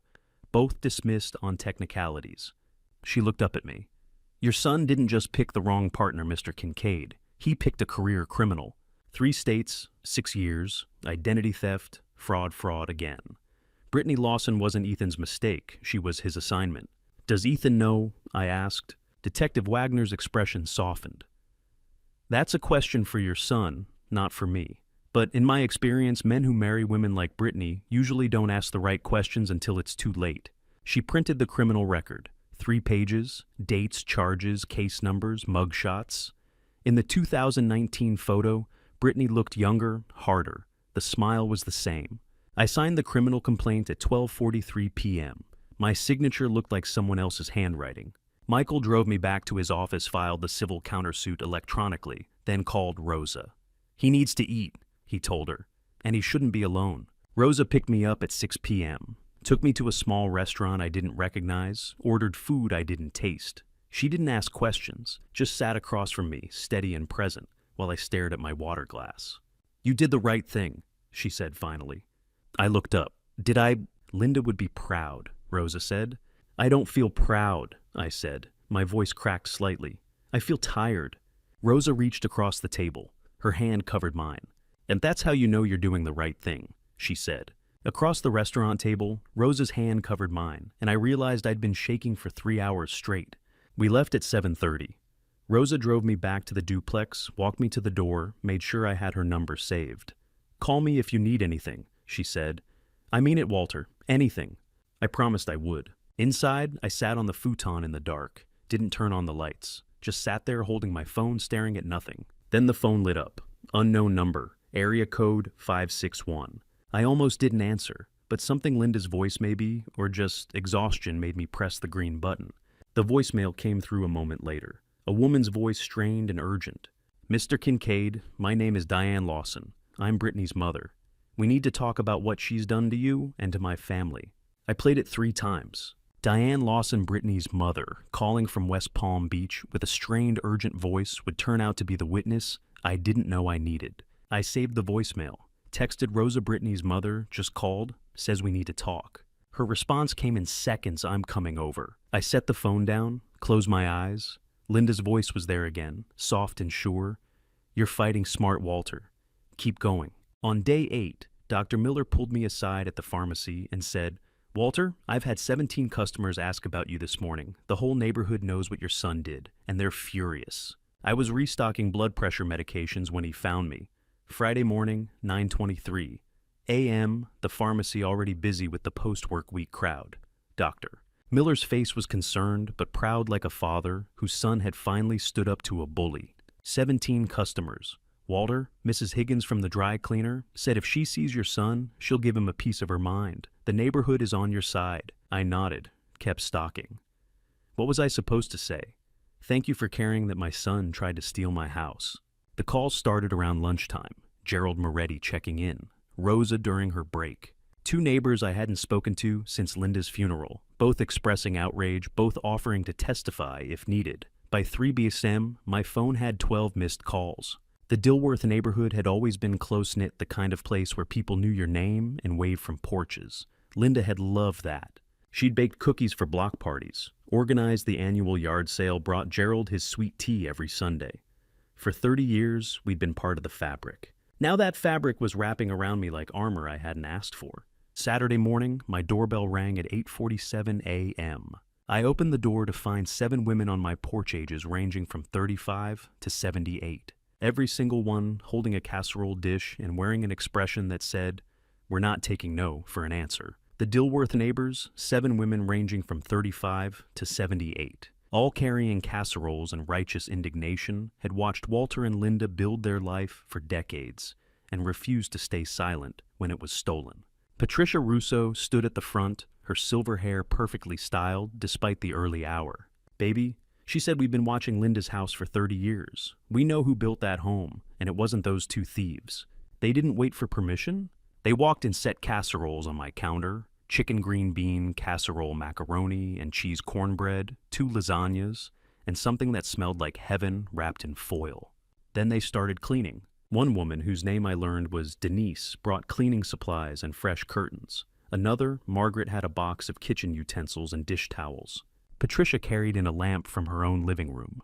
"You need light in here," she said, simply plugging it in beside the futon. I stood in the middle of the duplex, surrounded by the casserole brigade, and felt something crack open in my chest. Not sadness, gratitude so overwhelming it hurt. Here's what nobody tells you about becoming a community, because you stop being a person and become a symbol. And symbols don't get to be complicated or sad. They stayed for 2 hours, fed me lunch, asked about the legal case with genuine interest and appropriate anger, hugged me when they left. Patricia was the last one out. "You're coming to church tomorrow," she said, not a question. "Patricia, I haven't been to church since..." "Tomorrow," she repeated. 10 a.m. I'll pick you up at 9:45. That night alone in the duplex, surrounded by casserole dishes, my phone buzzed. Ethan, I didn't open it. 15 messages from Ethan, Saturday morning, Saturday afternoon, Saturday night. Sunday dawn, Sunday noon, all unanswered. Sunday morning, Patricia arrived in a powder blue Cadillac that smelled like lavender and determination. I wore the one button-down shirt I'd salvaged from the eviction, pressed with an iron Patricia had brought yesterday. Mount Zion Baptist Church was a modest brick building on the east side of Dilworth, surrounded by oak trees older than I was. The parking lot was already half full when we arrived at 9:52 a.m. The Mount Zion Baptist congregation, a 70-member community church Patricia had attended for 40 years, treated Walter like a returning prodigal son, despite him never having attended before, offering everything from job connections to a legal defense fund. Inside the sanctuary smelled like wood polish and perfume. Sunlight came through stained glass windows, painting the pews in blues and golds. An organ played softly. People smiled at me, shook my hand, told me they'd been praying. Patricia guided me to a pew near the front, sat beside me like a bodyguard. The service started at 10:03. I won't pretend I remember the sermon, something about Job and suffering and God's faithfulness. What I remember is the feeling of being surrounded by people who didn't know me but had decided I was worth caring about anyway. After the service, at least 20 people approached me. A man named Marcus, who owned a construction company, said he was hiring if I needed extra work. A woman named Evelyn pressed a check for $200 into my hand from my legal fund. I tried to refuse, she wouldn't hear it. A teenager named Jasmine said her grandmother had been scammed by a family member, and my story gave her hope for justice. I stood there holding Evelyn's check, surrounded by strangers, offering kindness and thought. This is what Ethan destroyed. Not just a house, a community, a reputation. 30 years of being known as a good man. Patricia drove me home at noon. I thanked her. She squeezed my hand. Linda would be proud of you, she said. I wasn't sure that was true. Sunday afternoon blurred into evening. I reheated one of the casseroles, ate mechanically, checked my phone. Another message from Ethan, 4:17 p.m. Dad, please. I know I don't deserve anything, but please just tell me you're okay. I set the phone face down. At 9:30 p.m., I sat on the futon in the lamplight Patricia had brought. Pulled out Linda's photo, the one from Lake Norman 2015 before the cancer. Her smile was bright and real, and I could almost hear her laugh. I'm winning, honey, I said out loud to the empty duplex. But it feels hollow. Our son, I don't know if we'll ever fix this.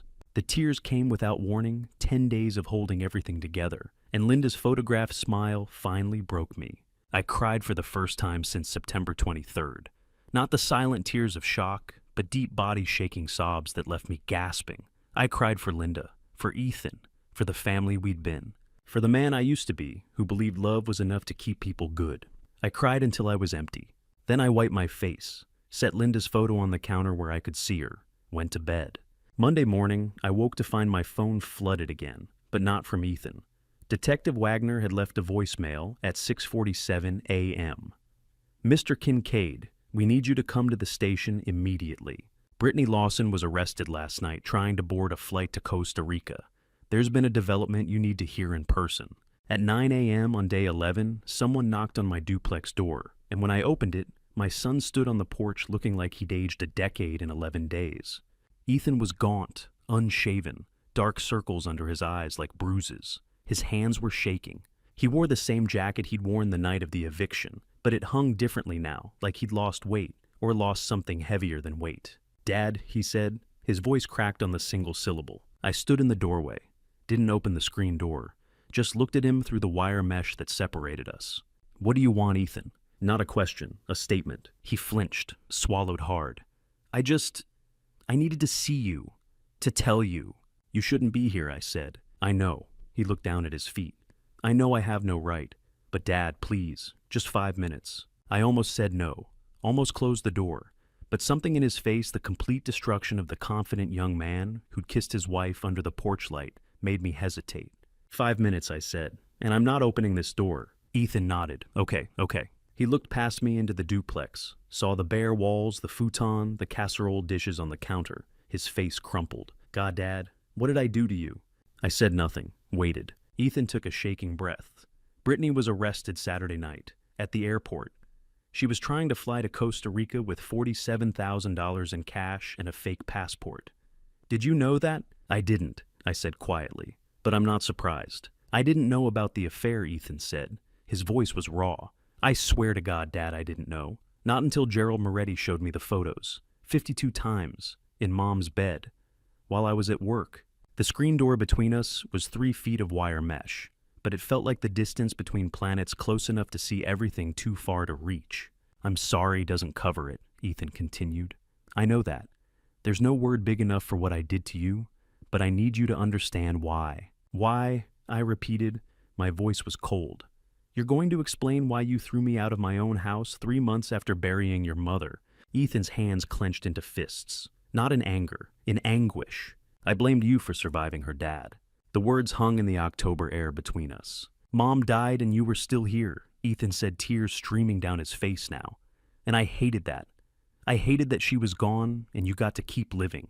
You got to go to work and come home and wake up every morning, like the world hadn't ended, and I wanted you to hurt like I was hurting. Let me tell you what it's like to see your child broken by consequences. You enforced every instinct screams to fix it, and every ounce of self-preservation screams to run. So, you married a con artist, I said quietly, and decided to steal my house. Brittany saw what I was feeling, Ethan said. She saw the rage and the grief, and she used it. She kept saying you were holding me back, that you were a burden, that Mom would want us to have the house to start fresh. She made it sound like mercy, and you believed her. I chose to believe her, Ethan corrected. That's the difference, Dad. She manipulated me, but I chose the cruelty. I chose to film you crying. I chose to file that lawsuit. I chose to let her erase Mom from every room. His voice broke completely on that last word. I gripped the screen door handle. My knuckles were white. What do you want from me, Ethan? I'll testify against her, he said immediately. I'll tell them everything, the affair, the fraud, the fake passport, all of it. The DA called me yesterday. They're offering me immunity if I cooperate. I'll do it. I'll make sure she pays for what she did. To me, I said. What she did to me. Ethan looked up, met my eyes through the screen. To both of us, he said softly.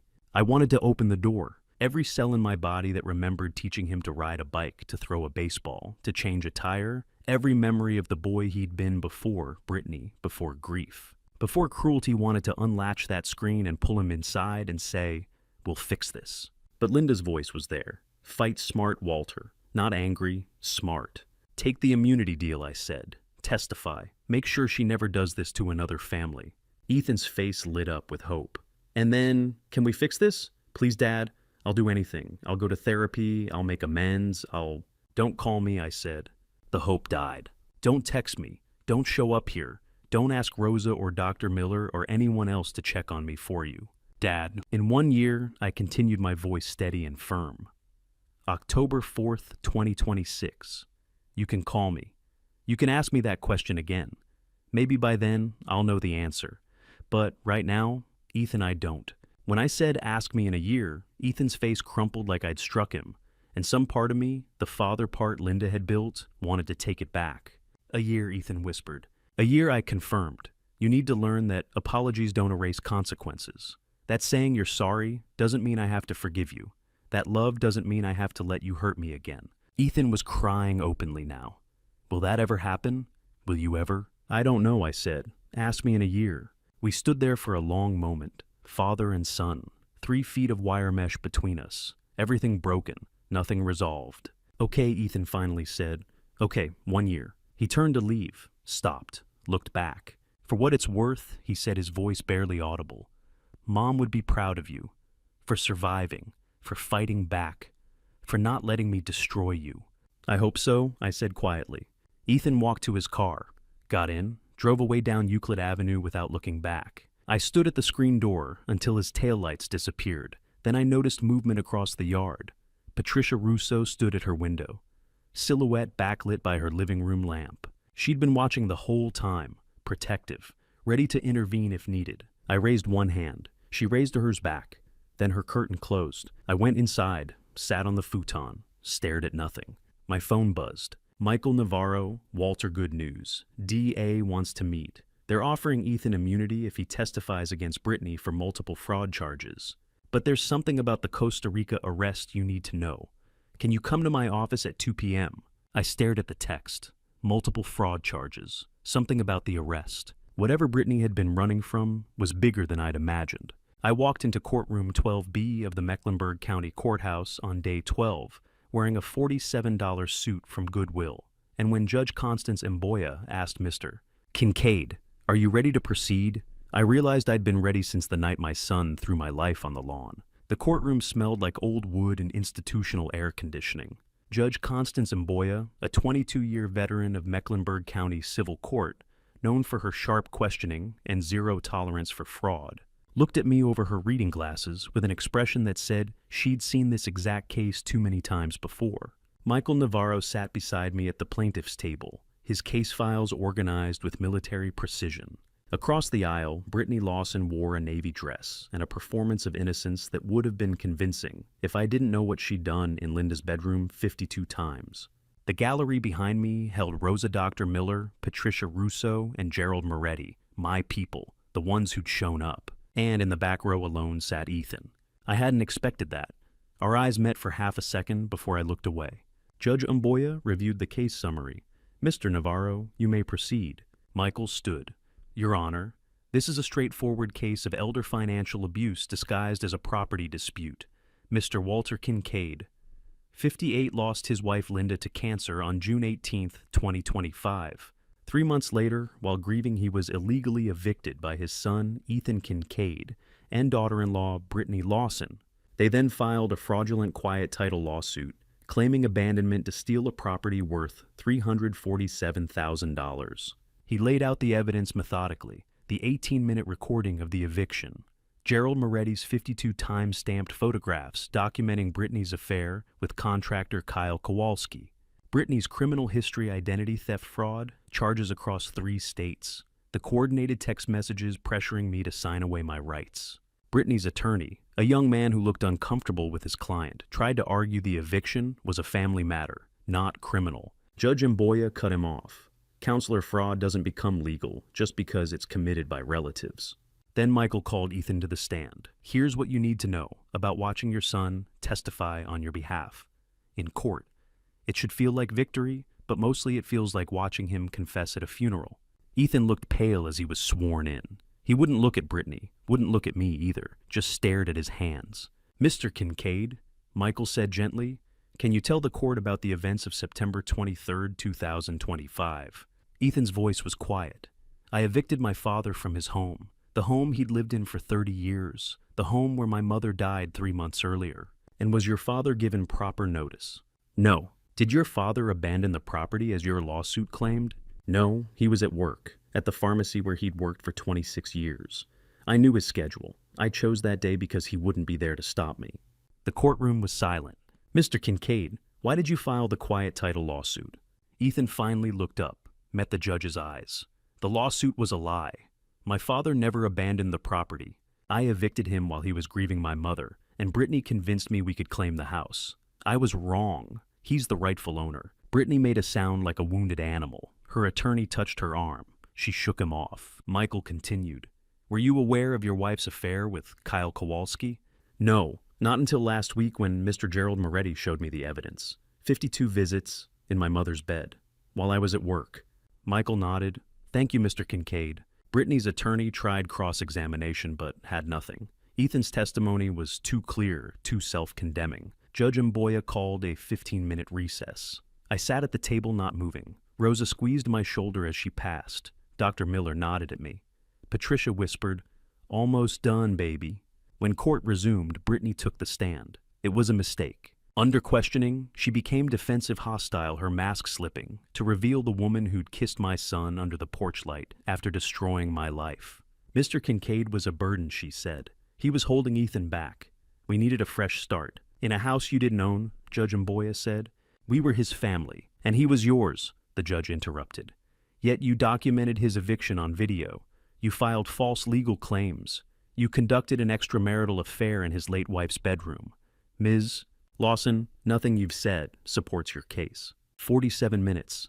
That's how long it took Judge Mboya to undo everything Ethan and Brittany had tried to steal. The judge's ruling was swift and surgical. "I find the plaintiff's case fraudulent and malicious. Mr. Walter Kincaid is declared sole owner of 1847 Mimosa Avenue, Ms. Brittany Lawson is hereby restrained from contact or proximity to Mr. Kincaid or the property. I'm referring criminal fraud charges to the district attorney. This court is adjourned." The gavel came down. Rosa hugged me. Dr. Miller shook my hand. Patricia was crying. Gerald patted my back and said, Linda would be so proud. Michael gathered his files. You won, Walter. Clean victory. I nodded. Didn't feel like victory. Felt like standing in the ruins of something that used to be a family. Outside on the courthouse steps, 3 local reporters waited. 3 local reporters, 2 from Charlotte Observer. 1 from WCNC waited on the courthouse steps with cameras and notepads. Having caught wind of the elder abuse case that involved affair photos and a fraudulent lawsuit. Mr. Kincaid, can we get a statement? I looked at Michael. He nodded. I stepped forward, kept it brief. I want my son to heal. I want my home back. I want to grieve my wife in peace. That's all. The reporters shouted follow-up questions. I turned away. That's when I saw him. Ethan stood at the edge of the crowd, maybe 30 feet away, tears streaming down his face, not moving, just watching. Our eyes met. Across 30 feet of courthouse crowd, my son and I looked at each other, him crying me empty, and we each nodded, once a promise and a wound and a maybe all without speaking. I nodded once, slow, deliberate. Ethan nodded back. No words, no movement toward each other, just that single acknowledgement. 1 year, I'd said. October 4th, 2026. That nod was the down payment on a debt neither of us knew if we could afford. Then Rosa touched my elbow. Walter, she said quietly, you need to see this. She held up her phone.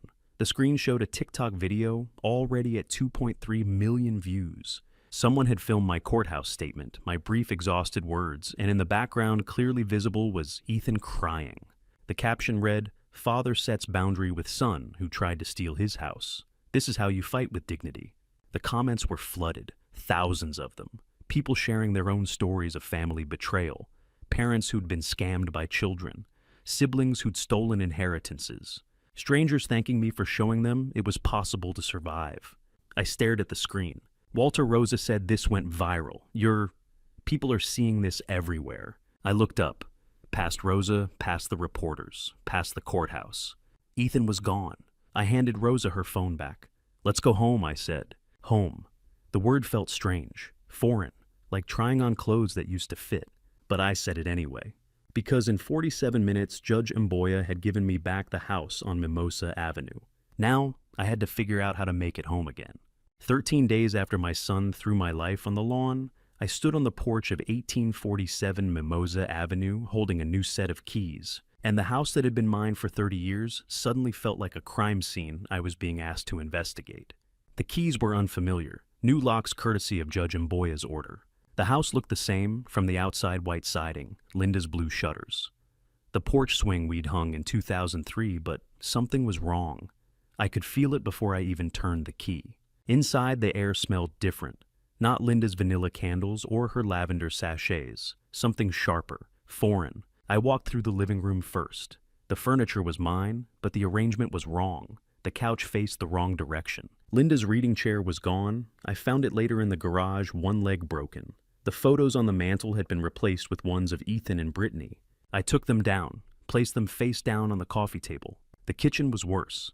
Linda's recipe box, the wooden one her mother had given her in 1987, filled with handwritten cards in her careful cursive, was on the floor, under the table, where someone had kicked it and left it.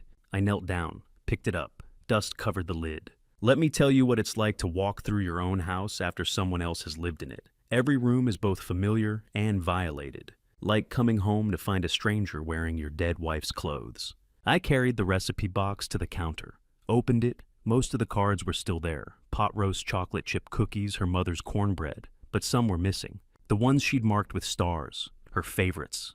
I closed the box, kept moving. The master bedroom was where I found the real damage. Linda's vanity sat against the far wall under the window, where morning light used to catch her perfume bottles like stained glass. For 30 years, that vanity had held her jewelry box from our anniversary, her mother's pearl necklace, 7 different perfume bottles she'd rotate depending on her mood, and the small framed photo of us from our wedding day. All of it was gone. The vanity top was completely bare, wiped clean, like Linda had never existed. I ran my fingers across the wood, felt the faint circles where her perfume bottles had stood for 3 decades. Dust outlined each one. They'd been there so long, they'd left permanent marks. But the bottles themselves were gone. I checked the drawers, empty. The closet. Linda's clothes were missing. I found them later in the garage, black trash bags lined up against the wall, her dresses and sweaters stuffed inside like garbage waiting for pickup. They cleared her vanity. 30 years of her perfume bottles, her jewelry box from our anniversary gone. Like she was never here. I stood in the bedroom for a long time, staring at that empty vanity, at the ghost circles where Linda's things used to be. Brittany hadn't just lived in this house. She'd erased Linda from it, systematically, deliberately, room by room. The eviction wasn't about stealing property. It was about replacing my wife with someone younger, newer, more convenient. It was about Brittany stepping into Linda's space and pretending the 30 years before her didn't matter. I left the bedroom. Couldn't stay in there. At 2 p.m., there was a knock at the door. The police escort officer, a young woman in her late 20s, who kept her hand near her radio, and her eyes on both men throughout the hour, had clearly overseen restraining order retrievals before and knew exactly how much distance 20 feet was. "Mr. Kincaid," she said, "per the restraining order, your son has 1 hour to collect his belongings. Please maintain a 20-foot distance. He's not permitted to speak to you." I nodded, stepped back. Ethan came in behind her. He looked worse than he had at the courthouse. Thinner, grayer, like something vital had been drained out. He didn't look at me. Went straight to the spare bedroom where he'd apparently been living. Started carrying boxes out to his car. I stood in the living room doorway, exactly 20 feet away, watching. It took him 43 minutes to load everything. Clothes, books, a laptop, 2 duffel bags. Not much for a life. The officer stood between us the entire time, professional, detached. Ethan made his last trip, paused in the doorway. I thought he might turn around, might try to say something despite the order. But he didn't. He just left. The officer followed. "Mr. Kincaid, you're clear. Call if there are any violations." Then I was alone. I walked back through the house. Every room felt emptier now. Not because Ethan had taken his things, because I'd watched him leave and felt nothing except tired. In the kitchen, I found the note. It was on the counter, folded once, my name written on the outside in Ethan's handwriting. I recognized it immediately, the same print he'd used on Father's Day cards when he was 8. I picked it up, unfolded it. "I'm sorry, not enough. That was it. 7 words, 3 sentences. I read it 3 times, stood there holding it until the evening light came through the kitchen window and turned everything gold. The kitchen drawer closed on Ethan's note with a soft click, not a door slamming, not a door opening, just a drawer holding something I wasn't ready to decide about yet. Not ready to throw it away, not ready to answer it either. Just holding it for later, for when I knew what later meant. That night, I sat at Linda's kitchen table, the one we'd bought at a yard sale in 1997, and refinished together over a weekend and opened my laptop. The email icon showed 847 unread messages. I stared at the number, all from the viral video Rosa had shown me outside the courthouse. The subject line scrolled past as I opened the inbox. "My daughter did this to me. Thank you for showing me I'm not alone. How did you survive it? You saved my life today. Please read this. I need help." I clicked on one at random. Sender Margaret Thompson, Perth, Australia. Subject, "Thank you. Mr. Kincaid. I'm a 62-year-old woman in Perth, Australia, and my son stole my house 3 years ago. I've been staying with my sister, too ashamed to tell anyone what happened, too broken to fight back. Tonight, I watched your courthouse video, watched you set that boundary with your son, watched you stand there with dignity, even though you were clearly devastated and something in me unlocked. Watching you set that boundary saved my life tonight. I called a lawyer this morning. I'm filing papers tomorrow. Thank you for showing me it's possible to survive this. With gratitude, Margaret." I sat back in the chair. Linda's recipe box sat on the counter where I'd left it.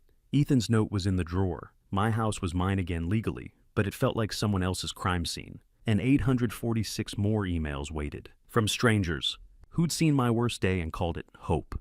At 8 a.m. on day 14, Rosa knocked on my door with cleaning supplies, doctor. Miller arrived with groceries, and Patricia showed up with gardening tools. And I realized my community wasn't going to let me reclaim this house alone. They didn't ask permission, just walked in like they owned the place more than I did. Rosa headed straight for the master bedroom. Doctor, Miller unpacked groceries in the kitchen, real food, not just casseroles. And Patricia went out back to assess the rose garden Linda had babied for 20 years. I stood in the living room, holding a cup of coffee I'd made in my own kitchen for the first time in 2 weeks, watching these 3 people restore what Brittany had tried to erase. "Where do you want Linda's photos?" Rosa called from the bedroom. Same places they were before I said. "You remember?" I remember. She did. Every single one went back exactly where Linda had hung them. The wedding photo over the mantel, the Lake Norman picture in the hallway. The one of Ethan as a baby, I almost told her to leave that one down, but didn't. He was still my son. Just not yet. Dr. Miller made lunch, real lunch, sandwiches and fruit and chips, not grief food. We ate at Linda's kitchen table while Patricia reported on the rose garden's condition. They're struggling, she said, but they'll come back. Linda babied these roses for 20 years. They're tough. They'll come back just like you. I wasn't sure I believed her about me, but I believed her about the roses. Here's what you need to know. About reclaiming a violated home, you can't do it alone. And the people who show up with cleaning supplies love you more than the people who live there rent-free. After lunch, I went to work on Linda's vanity. Rosa had cleaned the surface, but the drawers still needed sorting. Most were empty. Brittany had taken or thrown away everything, but the back compartment had a false bottom Linda had installed years ago. I'd forgotten about it. I pressed the corner like Linda had shown me once, and the panel popped open. Inside was her wedding ring. Gold, simple, small enough to fit in my palm. The inscription was still clear. Forever W. She'd stopped wearing it during chemo when her hands swelled. Put it here for safekeeping. I'd forgotten. In all the chaos of her dying, and then the eviction, I'd completely forgotten. Rosa appeared in the doorway. Walter. I held up the ring, her wedding ring. She hid it here during chemo when her hands swelled. I forgot she did that. Rosa came over, put her hand on my shoulder. She wanted you to find it when you were ready. I closed my fist around it, felt the metal warm against my skin. Then I found a chain in my own drawer, one I'd worn in my 20s, long forgotten, and threaded Linda's ring onto it. Put it around my neck. She's with you, Rosa said quietly. I nodded, couldn't speak. That evening after Rosa and Dr. Miller left, I found Patricia still in the backyard with the roses. She'd pruned all the dead wood, water deeply mulched around the bases. They'll show new growth in a week, she said. Maybe 2. You just have to be patient. I'm learning, I said. Gerald Moretti showed up at 7 p.m. with a casserole, stood on my porch like he had every right to be there. Welcome back, neighbor, he said, handing me the dish. Linda's house has its rightful owner again. Thank you, I said, for everything. The photos, the testimony, all of it. He waved it off. You'd have done the same. I wasn't sure that was true, but I thanked him anyway. The next week blurred into routine. I went back to work at Miller's Pharmacy on day 15, Monday, October 8th. The pharmacy customers, many of whom Walter had served for decades, greeted his return with warmth casseroles and their own stories of family betrayal, creating an unexpected support network of people who understood. Mrs. Higgins from the dry cleaner brought cookies, said she was saving them for when justice was served. Mr. Dalton asked if I needed anything, said his daughter had tried something similar with his lake house. 3 different customers told me they'd seen the viral video, and it had helped them set boundaries with their own families. I worked my shifts, came home, tended the roses morning and evening. By day 17, I could see new buds, tiny green shoots where Patricia had cut away the dead branches. The roses were coming back. Maybe I was too. I developed a ritual, morning coffee on the back porch checking the roses for progress, evening walk through the garden before dark talking to Linda like she could hear me. The roses are coming back, honey, I said on day 18. New buds already. Maybe I am too. The house slowly stopped feeling like a crime scene. Linda's photos were back. Her recipe box sat cleaned and displayed on the kitchen counter. Her wedding ring hung around my neck, warm against my chest. I wasn't erasing Brittany's violation, but I was honoring Linda's memory louder than Brittany had dishonored it. On day 20, October 13th week, 3, I checked the mailbox like I did every day. Bills, pharmacy newsletter, a thick catalog, and one envelope with handwriting I recognized. Return address Ethan Kincaid, Richmond, Virginia. Richmond. He'd left Charlotte, left the state. I stood at the mailbox holding the letter. The sun was setting. The October air was cool. Down the street, Patricia was watering her own garden and pretended not to watch me. The letter sat in my hand like Schrodinger's cat, as long as I didn't open it. Ethan's words could be anything: apology, excuse, plea. Goodbye. I walked back to the house, set the letter on the kitchen counter next to the drawer that held his note from day 13. 2 messages, both unopened, both waiting. I made dinner, ate, cleaned up. The letter sat there the whole time. At 8:30 p.m., Rosa called. Walter, she said without preamble. You need to see the news. Channel 9 is doing a story on elder financial abuse. They're using your case as the lead example, and they want to interview you tomorrow at 10 a.m. They're calling it an epidemic. I looked at the letter on my counter, at Linda's recipe box, at the life I was slowly, carefully rebuilding. An interview, I repeated. They want to talk about setting boundaries, about fighting back, about the viral video and how many people have reached out to you. Walter, you could help a lot of people. Or I could keep my head down and heal in private. You could, Rosa agreed. It's your choice. But they're coming tomorrow at 10 a.m. if you say yes. I told them I'd ask. I hung up, looked around my kitchen, Linda's kitchen, our kitchen. My private pain was about to become a very public platform, and I had less than 24 hours to decide if I was ready. The letter from Ethan sat unopened. The roses were growing new buds. And somewhere 847 strangers were waiting to see if the man from the viral video would help them find the courage he'd barely found himself. I touched Linda's ring through my shirt. What would you do, honey? But I already knew the answer. Linda had never been afraid of helping people, even when it cost her something. I picked up my phone, texted Rosa. Tell them yes, 10 a.m. tomorrow. Then I looked at Ethan's letter one more time. But that could wait. For 3 days, Ethan's unopened letter sat on my kitchen counter like a bomb. I wasn't ready to defuse until day 24, when Rosa walked into my house, picked it up and said, Walter, you're allowed to read it without forgiving him. I'd circled that letter for 72 hours, picked it up, set it down, made coffee and stared at it, made dinner and avoided looking at it, went to bed wondering what it said, woke up afraid to find out. The envelope was worn now from my handling. The return address, Ethan Kincaid, Richmond, Virginia, mocked me every time I passed the counter. Gerald had stopped by day 21 with news. Brittany got arrested yesterday. Fraud charges. Kyle Kowalski's already moved out. Posted on Facebook he was deceived. Rats leaving the sinking ship. I'd felt nothing. No satisfaction, no anger, just empty. Dr. Miller mentioned the next day at the pharmacy that he'd heard Ethan was in Richmond. Checked into some kind of treatment program. At least he's respecting your boundary, no calls, no showing up. That had surprised me. Ethan was following the rules, staying away. The letter was the only contact, and even that felt careful, respectful, like he was testing whether I'd even open it. For 3 days I didn't. Here's what you need to understand about avoiding a letter from someone who hurt you every hour. You don't open it. You imagine 1,000 versions, some worse than reality, some better, all exhausting. What if it was manipulative? What if it was genuine? What if it made me want to break my boundary? What if it made me realize I never wanted to speak to him again? By day 23, I was obsessing. The letter sat there, and I couldn't think about anything else. Then Rosa showed up on day 24. She didn't knock, just walked in like she owned the place, which, given how much she'd helped me reclaim it, maybe she did a little. She went straight to the counter, picked up the letter, held it out to me. Walter, you're allowed to read it without forgiving him. Reading isn't reconciliation. It's just information. I don't know if I want the information I said. Yes, you do. You've been staring at this thing for 3 days. You're torturing yourself with what ifs. Just open it. If it's garbage, throw it away. If it's not, deal with it then. She was right. I hated that she was right. I took the letter, sat down at Linda's kitchen table. Rosa sat across from me, silent support.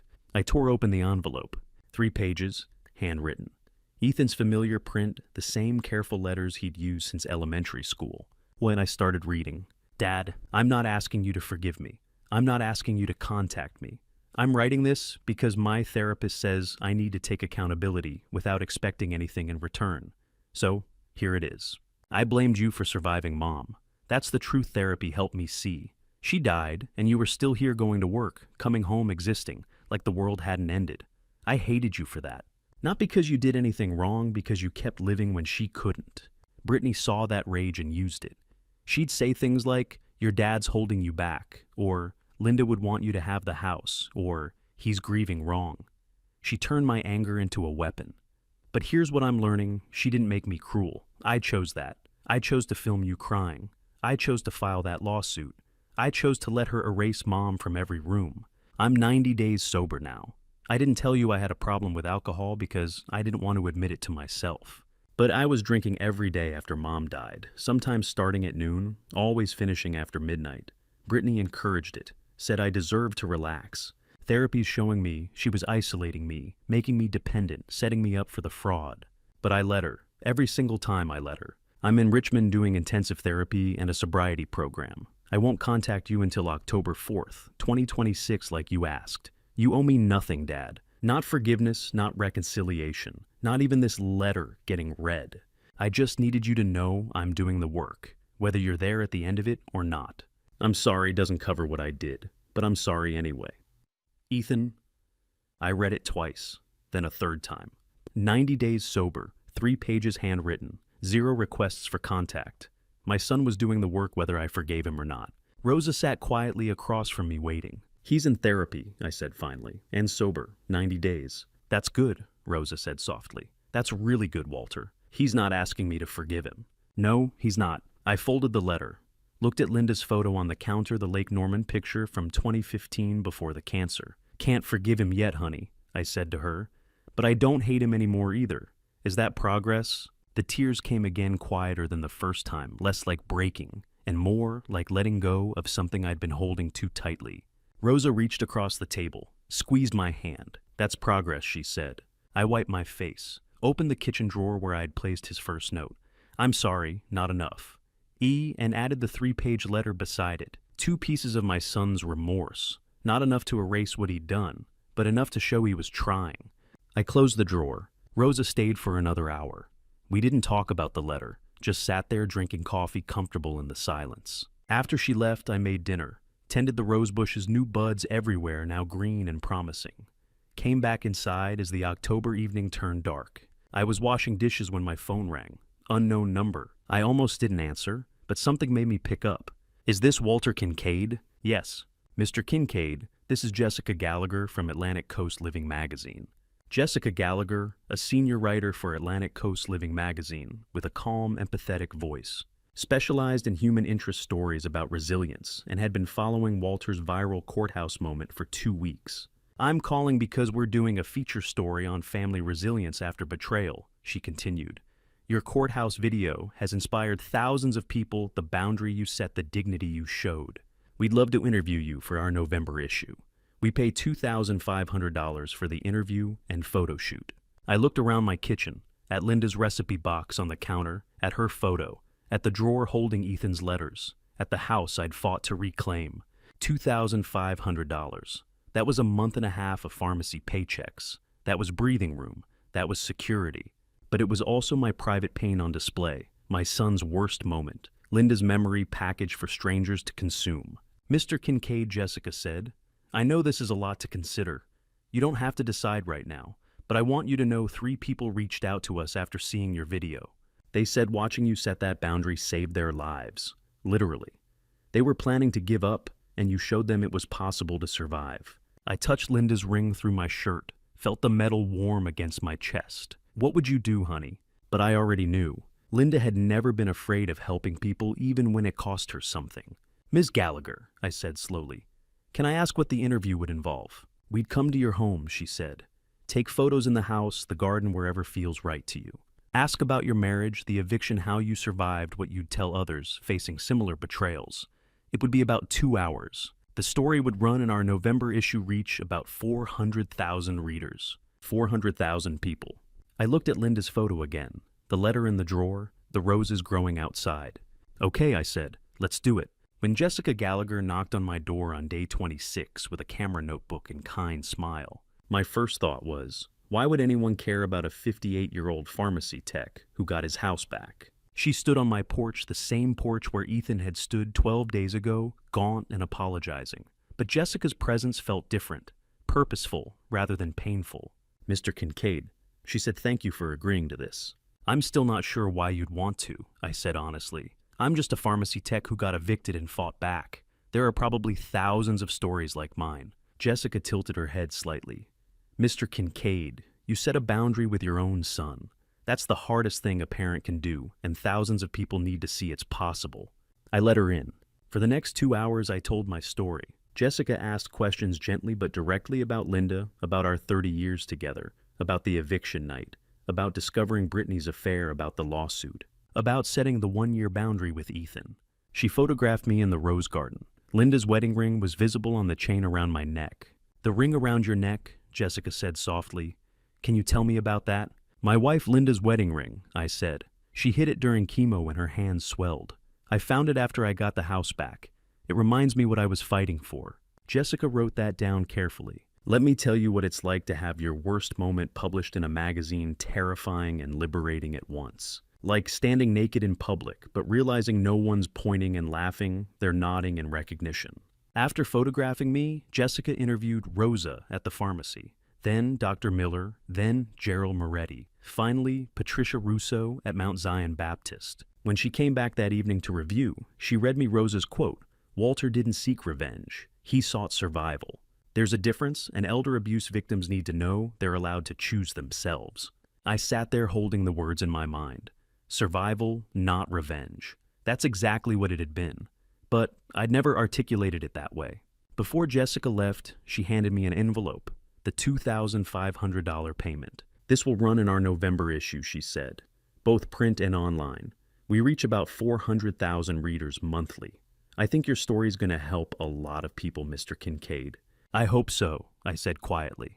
It still feels strange, my worst moment becoming something public. Your worst moment became your strongest one, Jessica said. That's the story we're telling. She left. I sat in Linda's kitchen, holding the check for a long time. 2 weeks passed. I worked my shifts at Miller's, tended the roses, responded to a few more emails from the 847 who'd written after the viral video. The house slowly felt less like a battlefield and more like home. On November 2nd day, 40 roughly, the article went live. Coming Home, One Man's Fight Against Elder Financial Abuse. I read it on my laptop at the kitchen table. Jessica had written it beautifully, focusing not on the betrayal, but on the boundary the community support the choice to survive rather than seek revenge. She'd included photos of me in the rose garden, Linda's ring visible, a quote from Rosa, one from Dr. Miller about dignity. It made me cry, not from pain, from being seen correctly. Within 2 hours, my email pinged 3 times. 3 elder abuse victims reached out after reading Walter's article, transforming his story from personal pain into communal resource. The first message, Mr. Kincaid, I'm 71 and my daughter emptied my savings account. Reading your story, the part where you said, survival, not revenge, gave me permission to file charges. Thank you. The second, my son forged my name on a reverse mortgage. I've been too ashamed to tell anyone. Your article showed me I'm not alone.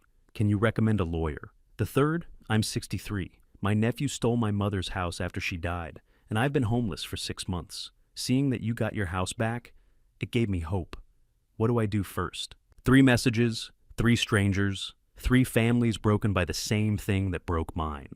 I responded to all 3 with resources. Michael Navarro's contact information, Detective Wagner's financial crimes unit, links to elder abuse support groups. The same help I'd received passed forward.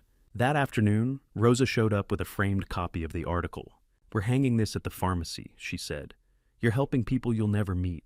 Linda would be so proud of this. I hope so, I said. It still feels strange, my worst moment in a magazine. Your strongest moment, Rosa corrected, echoing Jessica's words. She hung it near the prescription counter at Miller's. Dr. Miller added a small sign beneath it. If you or someone you know is experiencing elder abuse, ask us for resources. That evening, I was washing dishes, routine now comforting, when my phone rang. Unknown number, area code 804, Richmond, Virginia. I froze. The phone kept ringing in my hand. My thumb hovered over the green button. Ethan's call was a door I wasn't ready to open, not locked forever. Just not today, not yet, maybe October 4th, 2026. I let it ring, watched the screen until it went to voicemail. Stood there in my kitchen phone, warm in my palm, Linda's recipe box on the counter, her ring around my neck. Not yet, I whispered. Not yet, Ethan. The voicemail notification appeared. 6 minutes, 47 seconds. I set the phone down, didn't listen. Went outside to check the roses in the fading November light. New buds everywhere. The garden was thriving. When I came back inside, the voicemail notification was still there, waiting. I went to bed without listening to it. The next morning, November 3rd. Day 41, I woke to a text from Rosa. Did you get a call last night? Because Ethan called doctor. Miller too said he read the article and needs to tell you something urgent about Brittany's trial. I sat up in bed, stared at the text. Urgent, about Brittany's trial. My phone sat on the nightstand. The voicemail notification glowed, one new message, 6:47. Suddenly, it wasn't just about me and Ethan anymore. It was about the case, about Brittany, about something that might affect my safety, my legal victory, something I might need to know.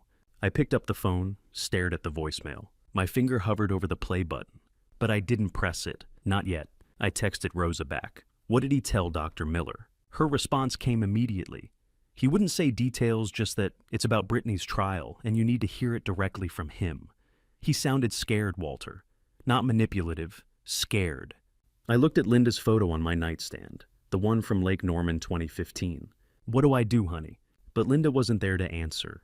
The voicemail sat on my phone like a grenade with the pin half pulled. I could ignore it, delete it unheard, maintain my boundary, or I could listen, and maybe learn something I needed to know.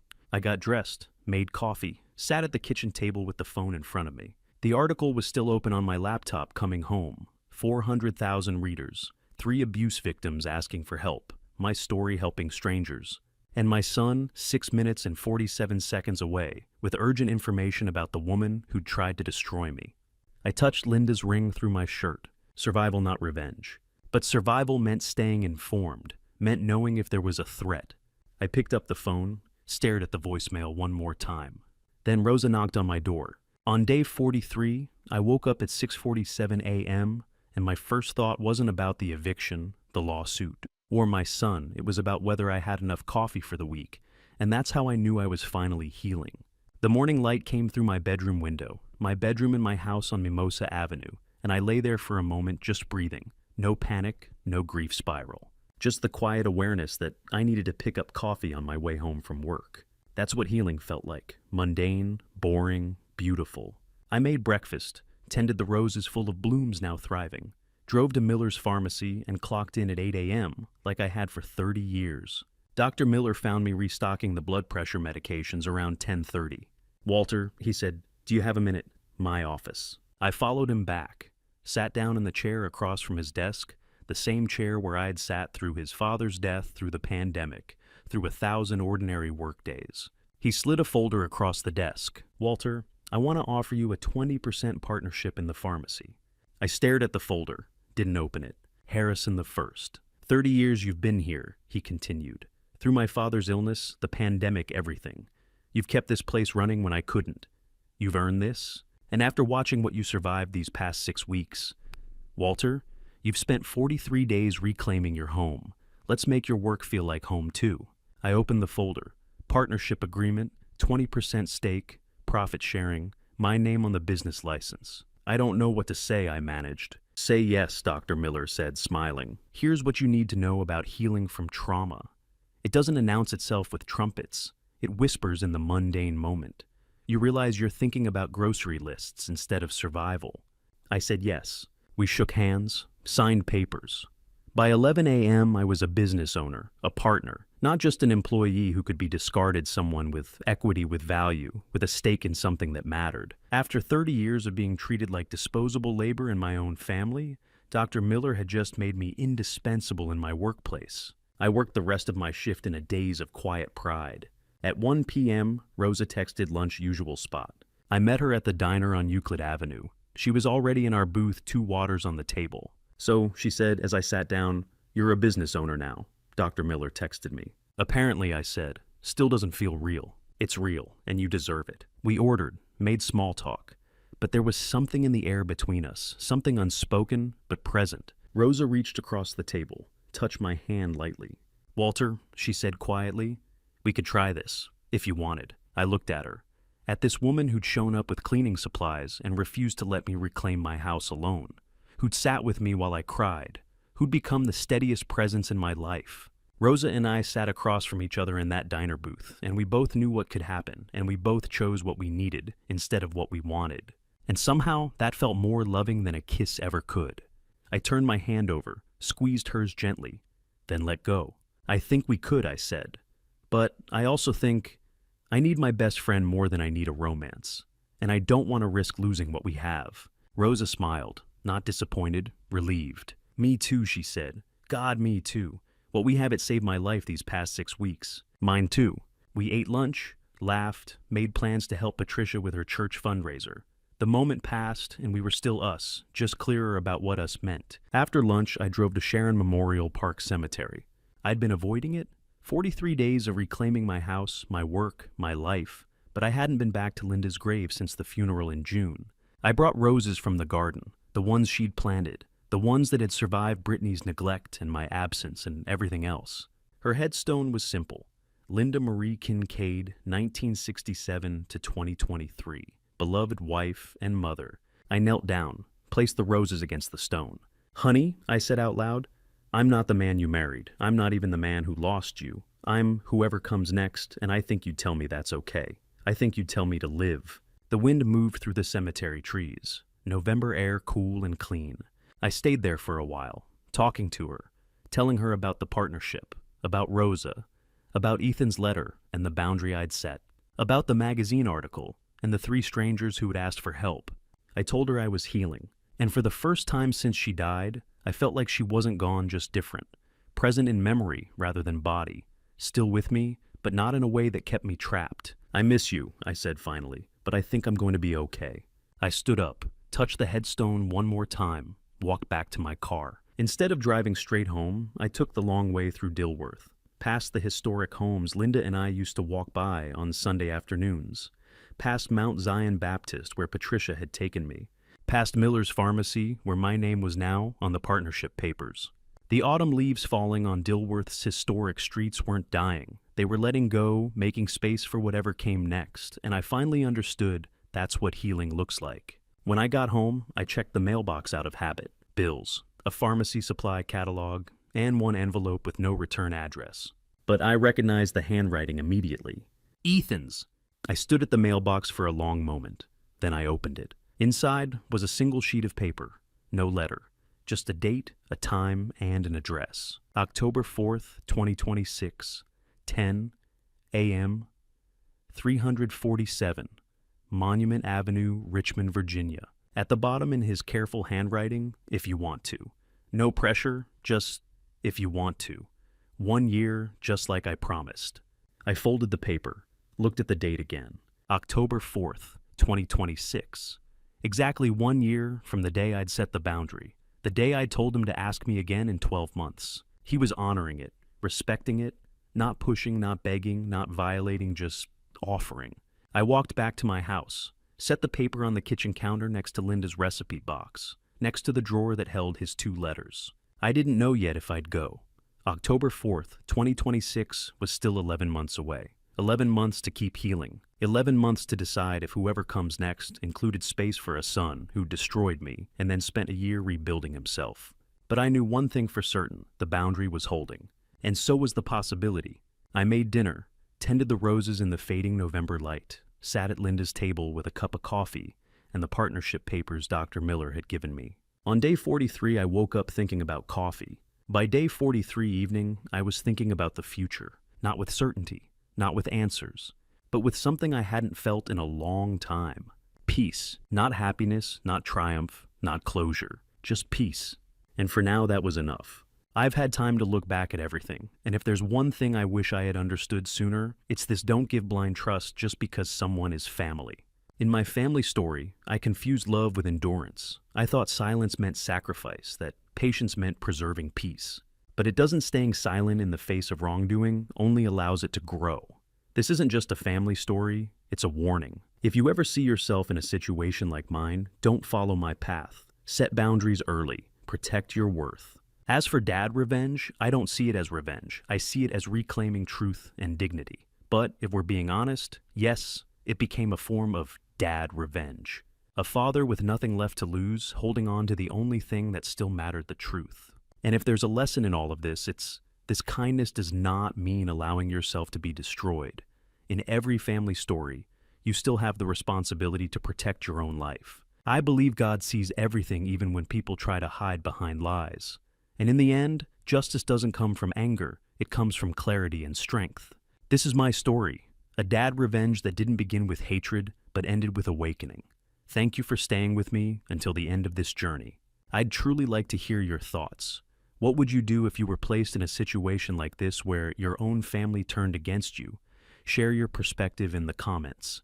If this story meant something to you, consider subscribing so you don't miss the next chapter. And just a quick note, while this story draws inspiration from real-life themes, certain elements have been dramatized for storytelling purposes. If this content isn't for you, feel free to explore other videos that better match your interests.